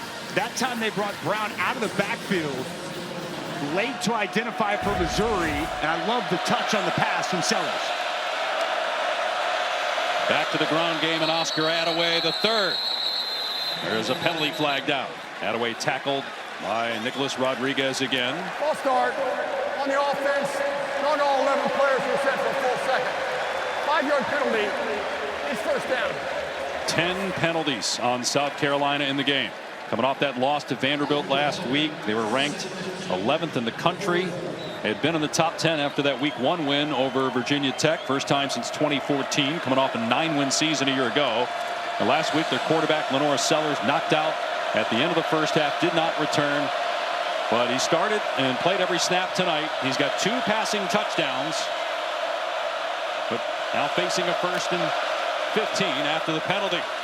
From the pocket, Sellers going to take off and run. And head for the sideline. Out of bounds at about the 38-yard line. Got 6 yards back. I like that decision. Big running lane opened up off the right side. And he made a decision pretty quickly, pretty distinctly. Saw a lot of green grass. Get back what you lost on the false start. Set up certain getting to 2nd and somewhat manageable here on this drive. And Missouri also lost one of its starting corners. Dre Norwood is not out there. We're being told that he's in the medical tent right now for Eli Drinkwitz's team. 2nd down and 9 for South Carolina at the 38 of Mizzou. Sellers setting up the screen, and Attaway has some room. Got the 1st. Carries defenders inside the 25. A 14-yard pickup, beautifully designed and executed. Yeah, I love this play design, Dave. They're just going to sneak him out here. Going to take the center and get out in front. He's going to get just enough to provide the space Attaway needs to get nice yards after the catch. Good timing there from Sellers, drawing the defenders in and locating his running back on the screen pass. Phase on off the right side and gets maybe a yard. The play caller is Mike Shula, who was an offensive assistant at South Carolina last year, former Alabama head coach, son of Don Shula, of course, and he was also the offensive coordinator when Cam Newton and the Panthers went to the Super Bowl. And he told us yesterday, see some similarities, not necessarily in body type, but in how they run the ball. their effectiveness and the big plays they can create for his offense. And they're both big guys, but different kinds of big. Sellers a couple inches shorter than Cam Newton. And he's in trouble here. And the ball is out of his hand. They're trying to determine, did he throw the ball? Did he fumble it? They're saying that he's down. So he lost the ball. And actually, they're saying his knee was down earlier, before all that at the end. It's a loss of almost 20. He got himself into serious trouble. Good rush on the inside. Looked like Sterling Webb. And knee down. 5 sacks now. Loss of 21. He's had a couple mistakes there in those situations. Trying to make a play, but just a disaster there on second down.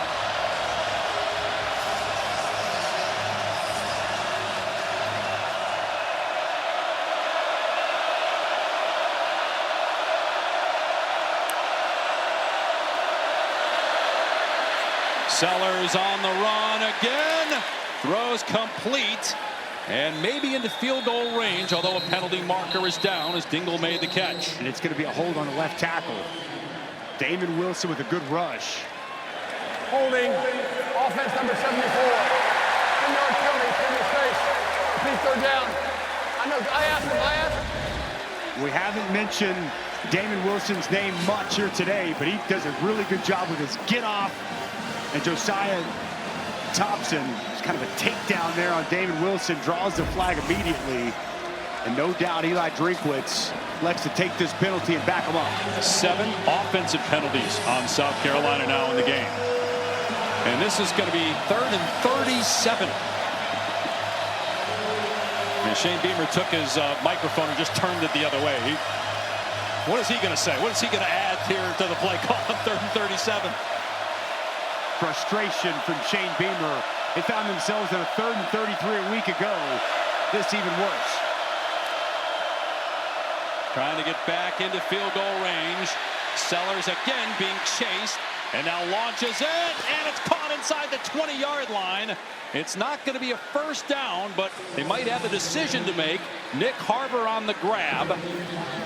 And let's see where they spot him. It's going to be close by about a yard or 2. But this is outstanding. Moving to his left, running away from pressure, and delivers a dime to Nick Harbor, working across the field.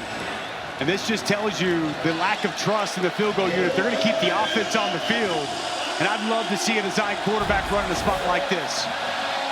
You like the decision to begin with to go for it here. I mean, he told us yesterday the kicking situation. Okay, so it's going to be a little bit more like 4th and 5 here in this spot. They backed it up a little bit. And now we got a stoppage of play. And maybe Shane Beamer saw them spot the ball further back. Missouri. And said, well, they're going to say the timeout was actually Missouri.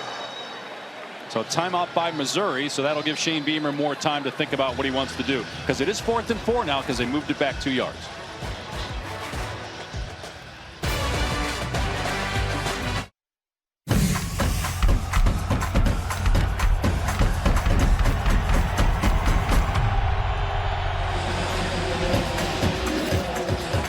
Day pass, Dusty Dvorak, Taylor McGregor back in Columbia, Missouri. After the Missouri timeout, Shane Beamer changes his mind. They also moved the ball back 2 yards, so it's 4th and 4 instead of 4th and 2. So this will be a 36-yard attempt for William Joyce. And it's good. It was 3rd and 37 back in South Carolina territory. Lenora Sellers with a beautiful 33-yard completion to Nick Harbor to set up the go-ahead field goal. On that drive, a 32-yard completion to Jared Brown out of the backfield. It's a great play design by Mike Shula. And then after a mistake by Lenora Sellers, giving ground, trying to evade a sack, he comes back and makes, I think, the throw of the day for him so far. Eluding a would-be tackler, working to his left, and you can't deliver it any better on the move to Nick Harbor to set them up back in field goal position. And some explosive plays in this passing game here today from Lenora Sellers and these pass catchers of the Gamecocks. And the way it's going, it may come down to the kicking game, which has been an issue for both teams. We've had a missed extra point by Missouri in this game. But you talked about the explosive play. 6 passing plays of 20 yards or more for Sellers, who's at 284 yards, 2 touchdowns. He's been sacked 5 times. A couple of those were on him for not getting rid of the football. Max Kelly will kick it deep. Folks is the return man for Missouri. A touchback, it'll come out to the 25. Our final Sunday night baseball matchup of the regular season. It's a huge one, a game separating the Mariners and Astros in the AL West. Seattle right now up on Houston 6-0 in the Saturday night game of that series. 7 Eastern tomorrow on ESPN and the app. Coverage starts 6 Eastern, ESPN2. Baseball tonight, Sunday night countdown. Can South Carolina slow down and limit this rushing attack of Missouri? Because they have just run wild here throughout the course of the evening, and especially that last drive. They'll go back to Ahmad Hardy, over 100 rushing yards on the night. He's taken down after a 5-yard gain. He's got 121 rushing yards now. Goodwine on the stop. And that, unless Missouri snaps it really quickly, will be the final play of the third quarter. 12 personnel, 2 tight ends. That outside zone just continues to churn out yardage for this Tiger rushing attack. 1 quarter to go in Columbia, Missouri. South Carolina on the road trying to end the Tigers' 13-game home win streak. It's a 2-point game. The Stars are shining bright on Saturday night in the SEC.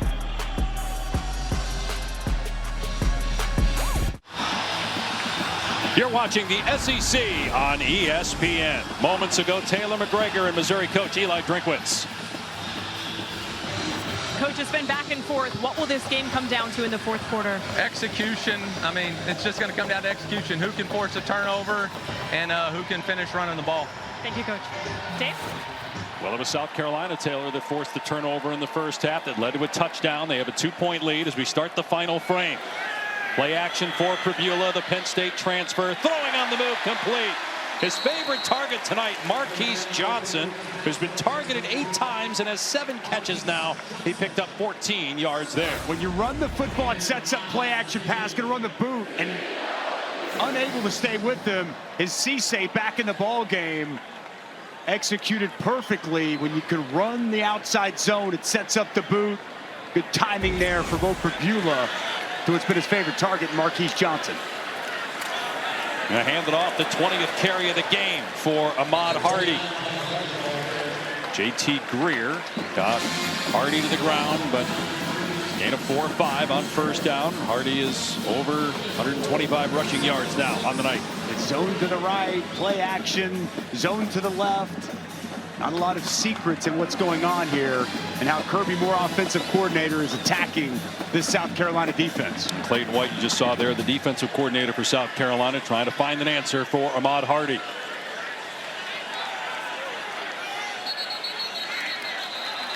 And a penalty marker down, some movement by Mizzou. Ball start, number 0 on the offense, 5-yard penalty, still second down. That's the receiver, Josh Manning. 4th penalty on Missouri, 11 on South Carolina. Which is a mistake here. We've seen a lot tonight from the South Carolina side. A mistake here by Missouri. It's like he's going to start some motion and he just moves and stays still. Draws the flag. Kevin Coleman has been really quiet tonight, Dusty. Just 1 carry, 3 catches. Nothing downfield, really. See if they try to get him involved here in the fourth quarter. Guy that averages 8 catches a game coming into tonight. On 2nd and long. And they set up the screen and they get some movement as Hardy was out there blocking for Manning that time. As Manning on the catch gets a first down. It's really good blocking down the field. The entire right side of the offensive line, including Brett Norfleet, the tight end, getting that 2nd and 3rd level, helping spring Josh Manning after the catch. Really well done. That's 2nd and 3rd level blocking. So first down at the 45 of South Carolina.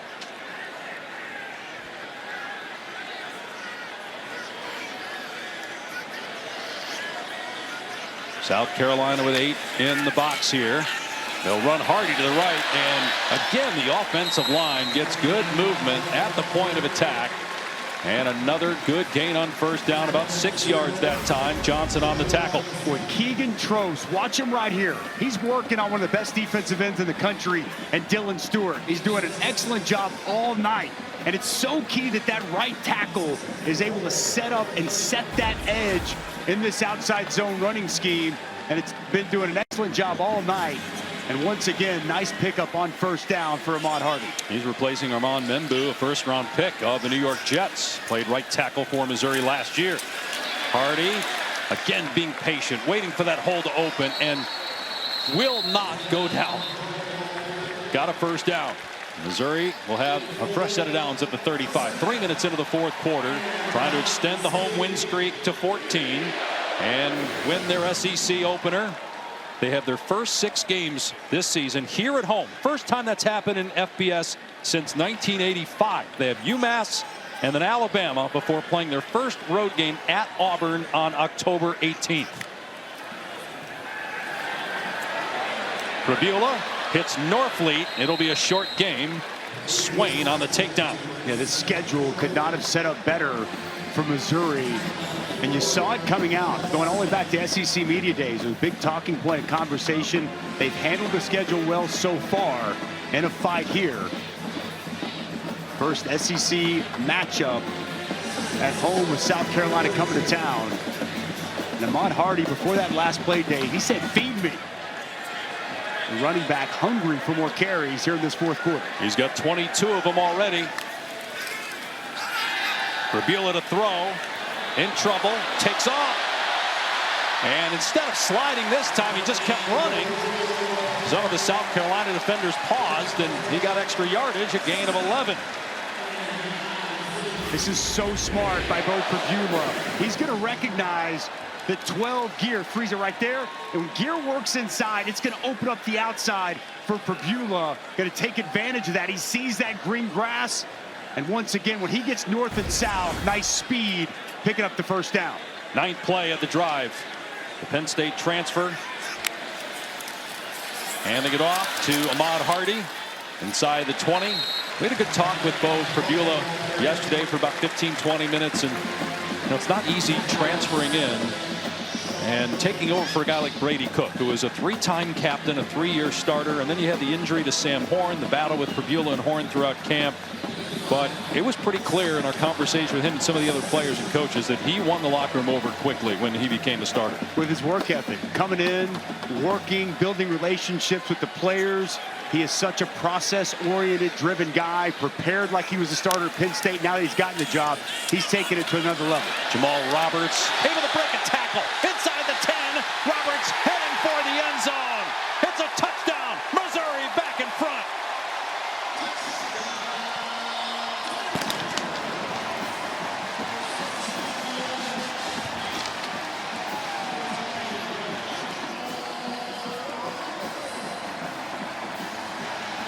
Jamal Roberts hugging the sideline. Stayed in bounds.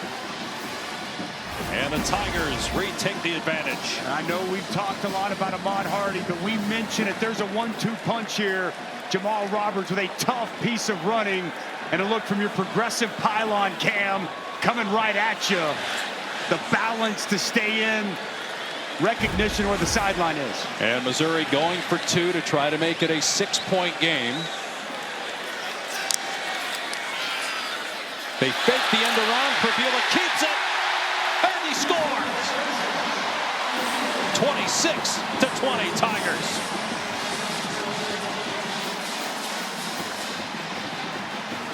We mentioned outside zone all night. It's who Missouri is. They don't stray away from it. It's their identity. And they block it so well. Left tackle. Watch Brett Norfleet get up on Kilgore. It's done as well as you can do it. And then Roberts with tough running in the open field. It's been Hardy. It's been Roberts. It's been this Missouri ground attack. Now up to 232 yards. Prabula tacks on 2. The Tigers up late.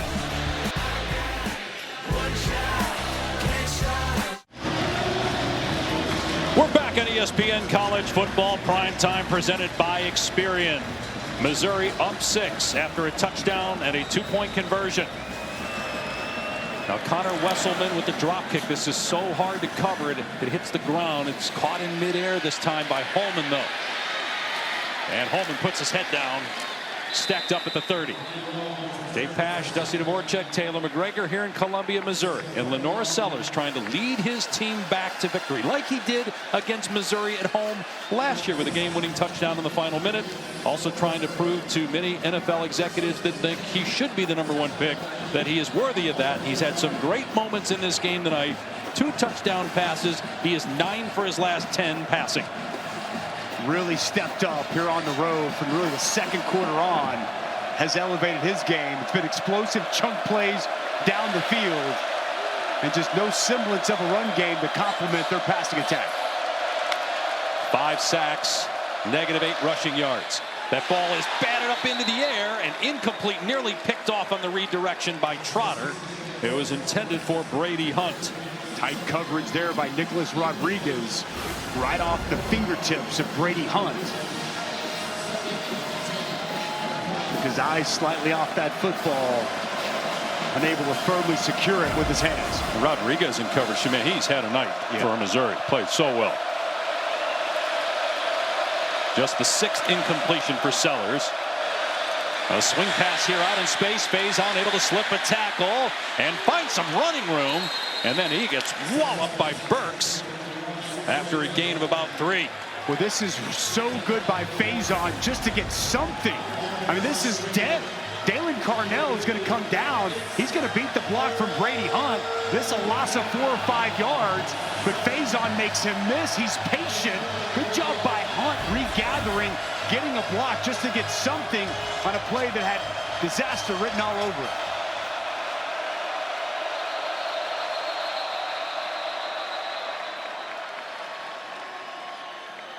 An official stopping play. Previous play is under review for potential targeting. Well, we mentioned the big hit by Marvin Burks Jr. along the sideline. Replay can create targeting. We'll take a look.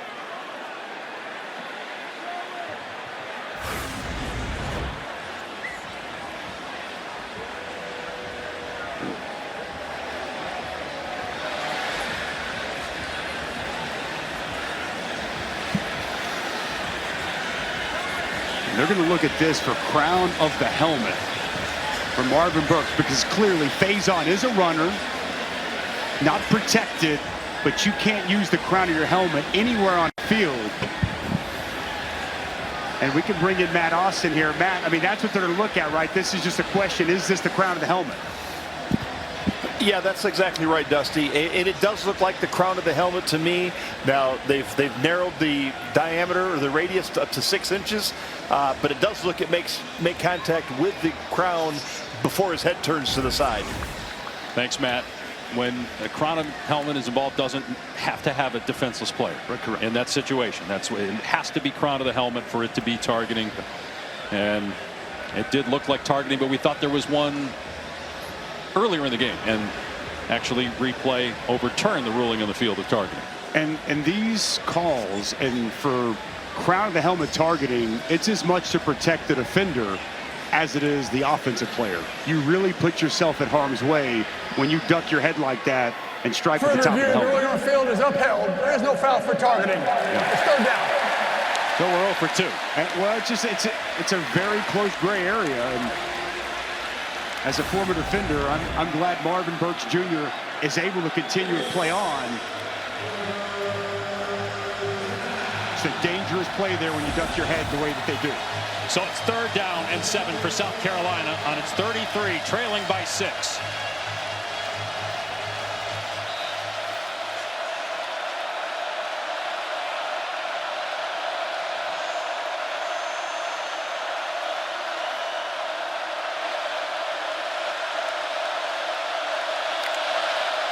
Sellers with time, lobs it downfield and thrown out of bounds, trying to hit Nick Harbor.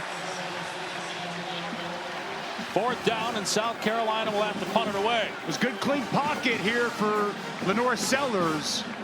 He wants to find his big 6'5", 235-pound target. This ball sells a little bit away from Harbor. And a big stop for that Missouri defense. Shane Beamer was waiting. He was thinking about it.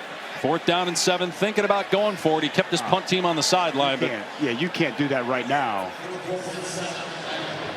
Obviously, I think it's punt safe here if you're Missouri. Red alert for a fake, but they've got a great punter in Mason Love. But this is short. And moving to his left is Kevin Coleman Jr. to make the fair catch at about the 28-yard line. And that punt was only 39 yards. Missouri ball up 6, and we come back.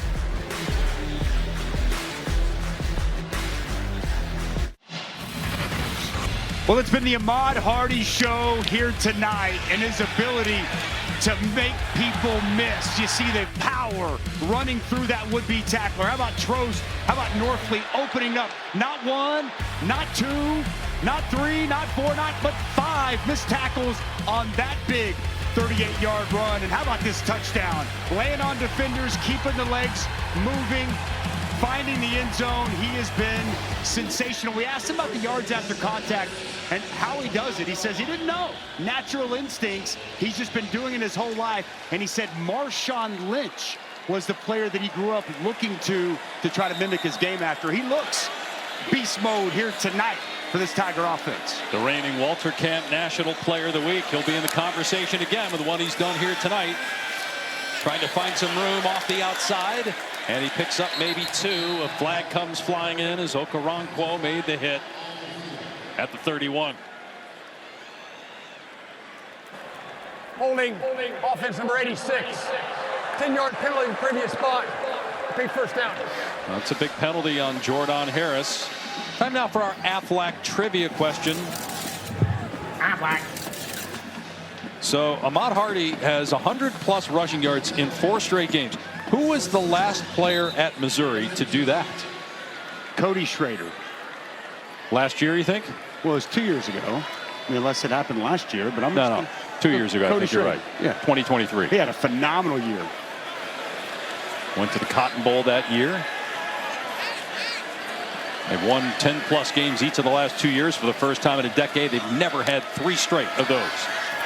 Prabula on the quarterback draw, and he gets a chunk run all the way out past the 30-yard line before Norwood and Kilgore converge. Well, watch Connor Tollison. He's going to go here and then work up to the second level and get this key block to help spring the run by Prabula. Excellent job by the senior Tollison. Give help on the defensive tackle, get to that second level. So a gain of 13 for Prabula.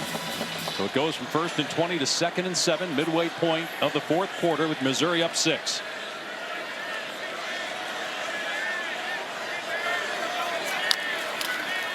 It'll be Jamal Roberts this time. Lassoed at the line of scrimmage. Nick Barrett. He also had Brownlow Dindy in there. Once again, 3rd and long for Missouri. Huge spot here for Clayton White's defense. Can South Carolina get a big stop and get the football back for Lenore Sellers? Missouri's been 7 of 11 on 3rd down here tonight. And the go-to guy so much of the season, these spots, Kevin Coleman, up top of your screen.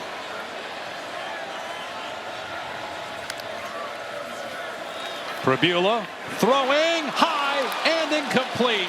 Marquise Johnson, who had a one-handed catch earlier in the game, could not snatch that one, and Missouri will punt it back to the Gamecocks. Well, it's been Kevin Coleman all year as the go-to guy, but tonight, Marquise Johnson, and as you touched on, Dave, we've seen spectacular one-handed grabs, but not able to bring in this pass. Just one-on-one outside. Prabula had what he wanted.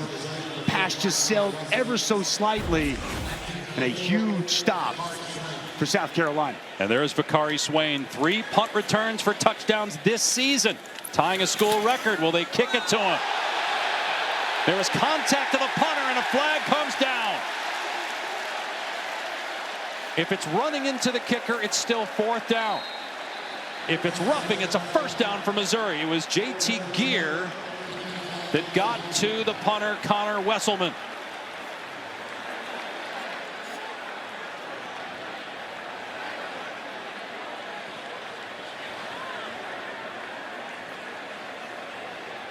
They still have not signaled whether it's running or roughing, but assuming it's running, and that's what they're talking to Coach Drink about, whether he wants to punt it again or go for it. It's going to make it 4th and 2 from about the running in the 37. Kicker, penalty is declined.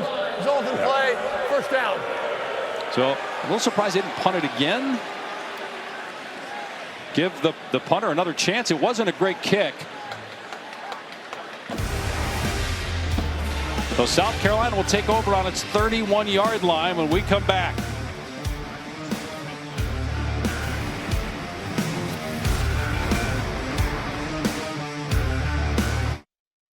ESPN College Football is presented by Experian, your big financial friend, a BFF for life. When you're tackling life's big financial moments, it's good to have a big financial friend on your team. Ready to take control of your finances? Download the Experian app now.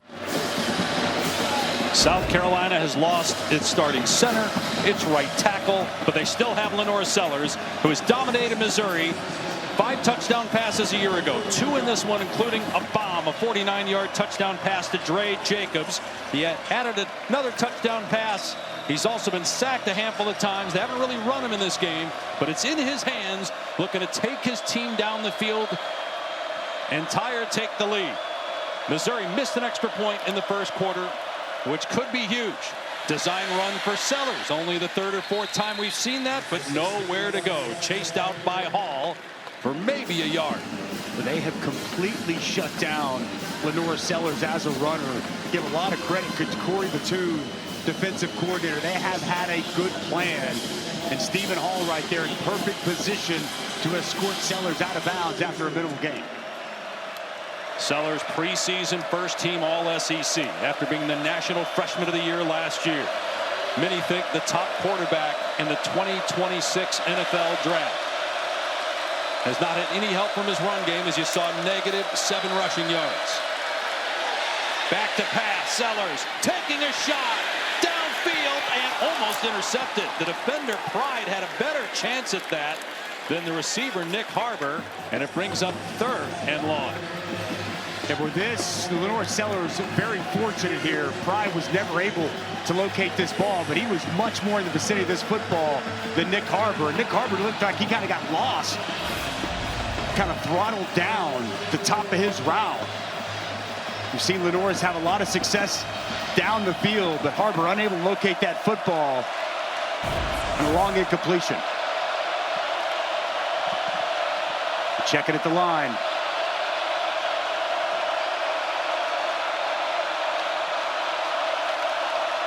Missouri rushing 3. Sellers steps up in the pocket, fires high and incomplete, and he had a receiver open. Jacobs at about the 40. That's a miss by Sellers. It's 4th down, and South Carolina will have to punt. Which just a 3-man rush, and then Darius Smith is going to be the late add. He gets pressure right into the face of Lenore Sellers. Could easily have been the reason that pass sells high. Smith closes late. And you touched on it, Dave. He has the man he's looking for, Dre Jacobs, open and misses. Love with a good punt. And it's secured at the 20-yard line by Coleman with 5:03 to go. All right, let's answer the Aflac trivia question. Aflac. Ahmad Hardy of Missouri with 100+ rushing yards in each of his first 4 games this season. Who was the last to do it at Missouri? You and I were both wrong. You got to go back to 1969. Whoa. Joe Moore. Surely they weren't going to give us one that easy, right? Joe Moore. Cody Schrader, I'm shocked that he didn't have 4 straight games of 100 yards. I do think, just talking about the running back room, we've seen the running backs coach Curtis Looper, and Ahmad Hardy really credited him for a big reason why he's here. He deserves a lot of credit. Since he's been here and been the running backs coach, they've continued to churn out quality backs year after year. But it's Jamal Roberts at tailback now for Missouri on 1st down at the 21. Roberts finds some room and picks up a handful. They continue to get 4 to 5 yards every time they run the ball on 1st down. They're hovering right around 250 rushing yards, -7 for South Carolina. Eli Drinkwitz at the end of the 3rd quarter told Taylor McGregor, whoever runs the ball better is going to win the game. And this is exactly the way the game they wanted to see it play out. Eli Drinkwitz, we talked to him yesterday. Heavy dose of the zone, now a little counter action there to come back to. It's good patience by Roberts on first down. And the clock is moving inside 4.5 to go. 3 timeouts for South Carolina and the official 2-minute timeout.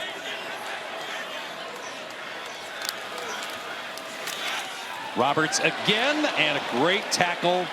A flag comes flying in at the end, but Busey did a nice job to grab the legs of Roberts and take him down.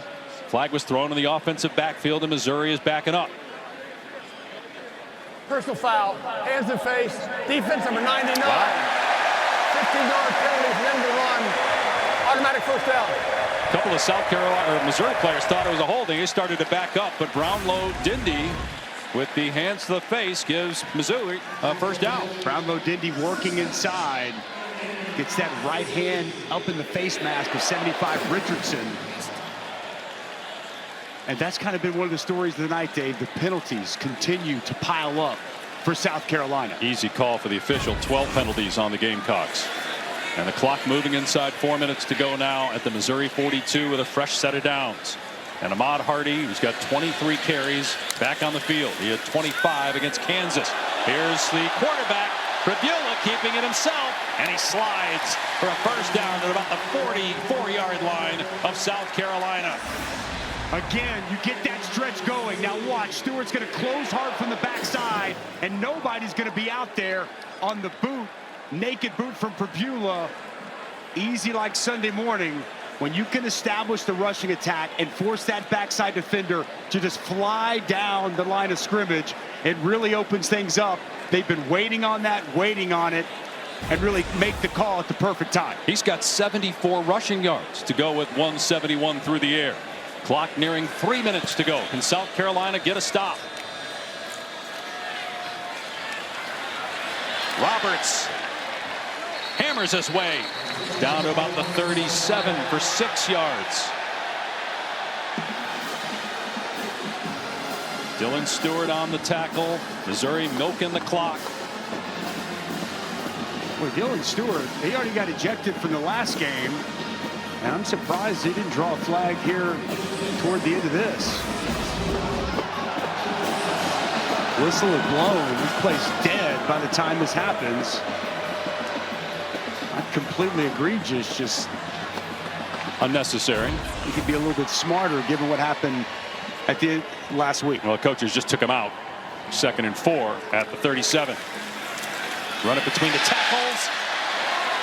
And Jamal Roberts gets another Missouri first down.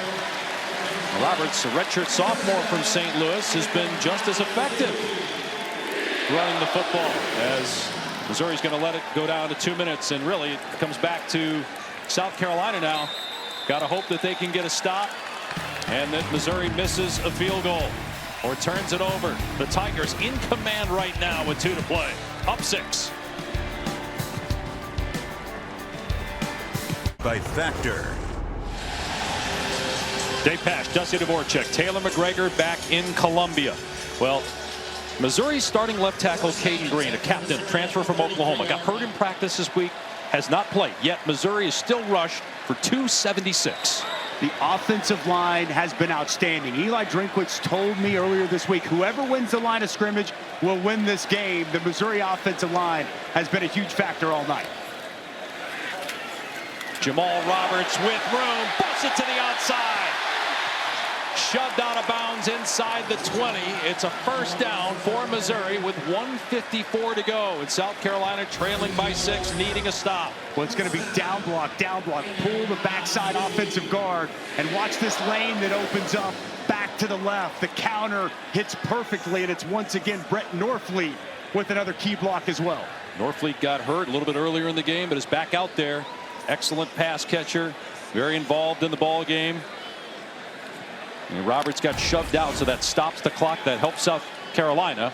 But really, it's come down to they got to get 3 stops here and then hope Missouri misses a field goal. That's not a slam dunk with some of the Tigers' kicking issues. Here's Roberts, cut down as Cisse comes in and chops him to the ground for no gain. Well, there's the first timeout. 2 left for South Carolina with 1:50 on the clock. They missed an extra point earlier in the game. And they have two different kickers who they might go to in this situation. But while we have a moment, we're going to check with Matt Berry in the studio.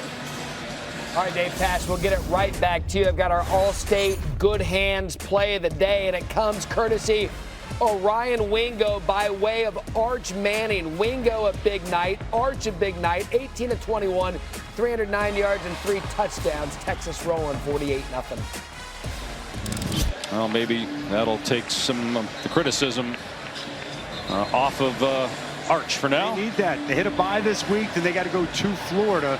As we take a look at these kickers, Dave, that was one thing talking with Coach Drinkwitz earlier this week.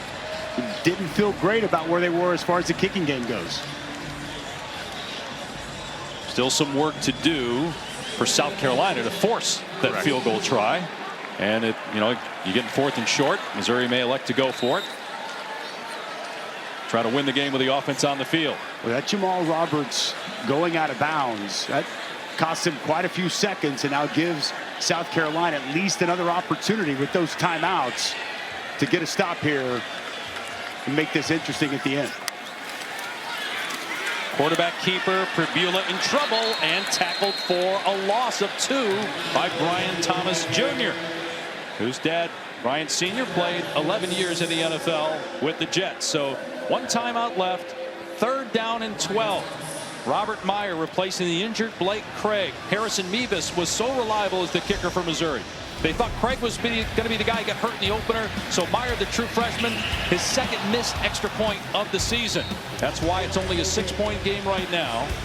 And because they're right at the 20-yard line, this is a tough one. They said if it's outside the 20, it'll be Oliver Robbins to kick the field goal. If it's inside, it'll be Robert Meyer.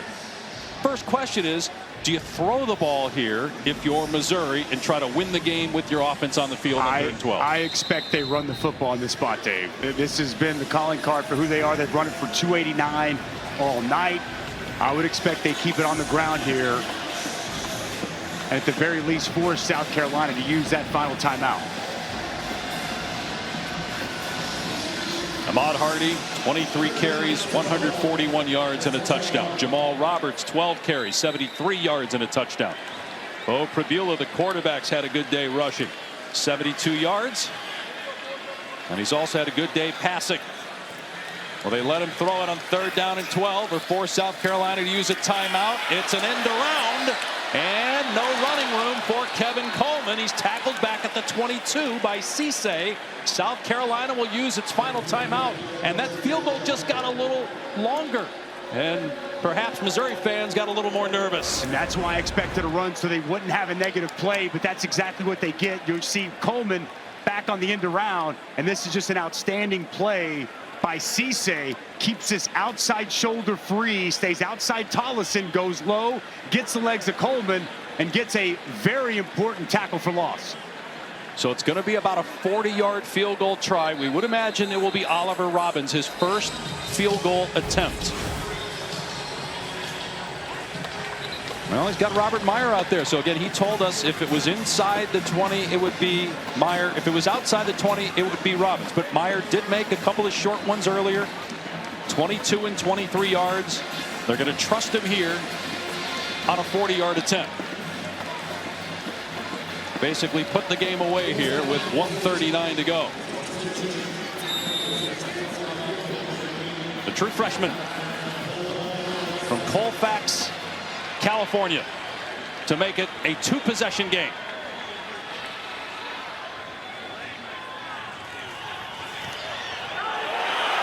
And the kick is perfect.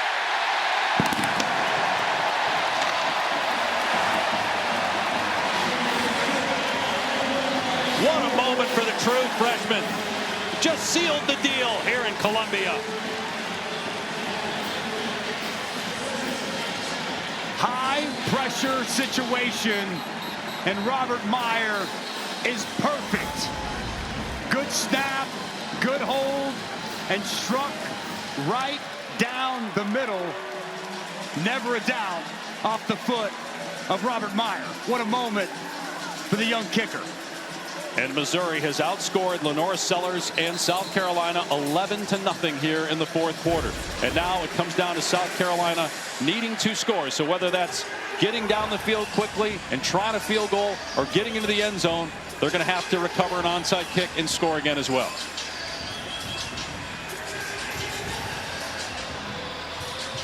They've got the drop kick artist, Connor Wesselman, out there to kick off as well. No timeouts left for South Carolina, trying to avoid an 0-2 start in conference play. Missouri trying to win its 14th straight at home. The next 2 games at home as well. UMass and Alabama. Their first road game isn't until mid-October at Auburn. Be their second quality win if they hang on. They also beat Kansas a couple weeks ago. They still have to play at Vanderbilt, at Oklahoma. They have A&M coming here. And we mentioned the Crimson Tide October 11th to wrap up that 6-game homestand to start a season. First time since 1985 a team has had 6 games in a row at home to start the year. There's the drop kick. It'll hit the ground and scooped up by Holman. And Holman all the way to the 40-yard line, so decent starting field position with 1:30 on the clock. Lenora Sellers, he had gotten in a spot when he was playing great. He was 9 of 10 since that moment. 1 for his last 5 for just 3 yards. And on the last time we saw him with the football, in a big 3rd down situation, he had Dre Jacobs open and just missed. And he get this offense back in position to score an attempted onside kick. And again, there's nothing given with their kicking situation either. Obviously needing a touchdown or a field goal in this possession to keep themselves in the game. Sellers throws it underneath. Got to get out of bounds. And Jacobs did. Just slipping through an arm tackle to stop the clock after a gain of about 8. 1:21 to go. So important for Jacobs to fight there at the end to get out of bounds and stop the clock.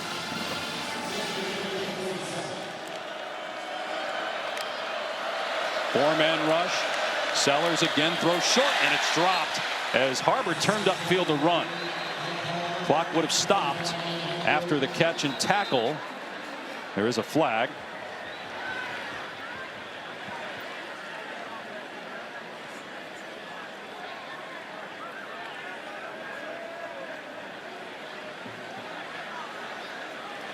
Ineligible receiver downfield. Offense number 87. He was lined up on the line of scrimmage and covered up by a teammate. 5-yard penalty. Repeat second down. The mental errors have just been astounding by South Carolina. That's 13 penalties now for 95 yards. They have 95 penalty yards and -7 rushing yards. And they're going to get it done. Recipe for a disaster on the road against a team like Missouri.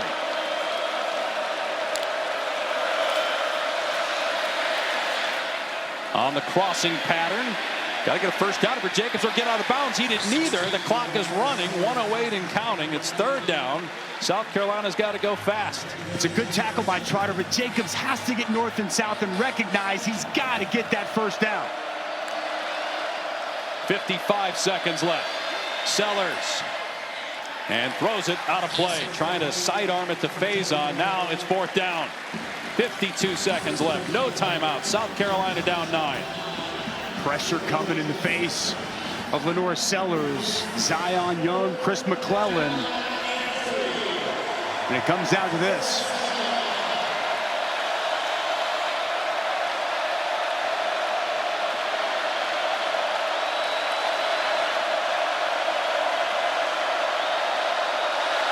And movement on the left side of the line by Josiah Thompson. Another mental mistake. Penalty number 14.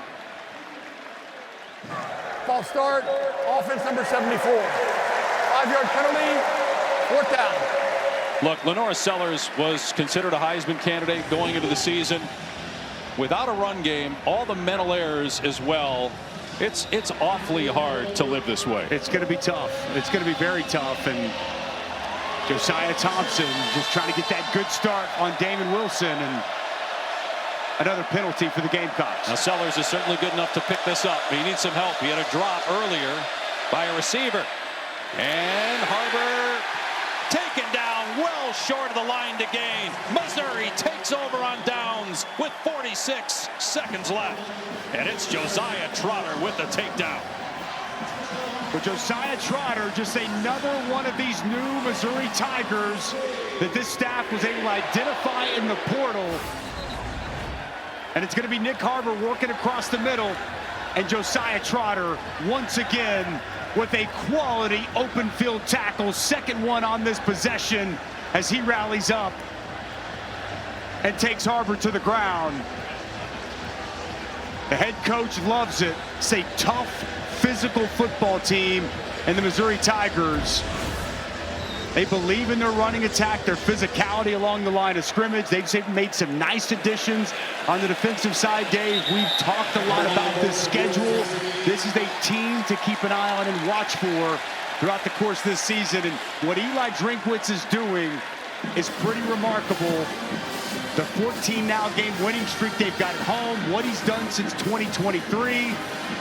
This is a program on the rise in Missouri. 25-5 in their last 30 games. Fourth best record in college football. They've got UMass next, then the Crimson Tide will come calling October 11th. Missouri improves to 4-0, winning its SEC opener. South Carolina, after being ranked number 11 just 9 days ago, is now 2-2 and 0-2 in conference play. Our final score, Missouri 29, South Carolina 20 for Dusty Dvorak, Taylor McGregor, Dave Pash saying so long from Columbia. Up next, Wyoming and Colorado as we send you to Boulder. Dave Fleming on the call.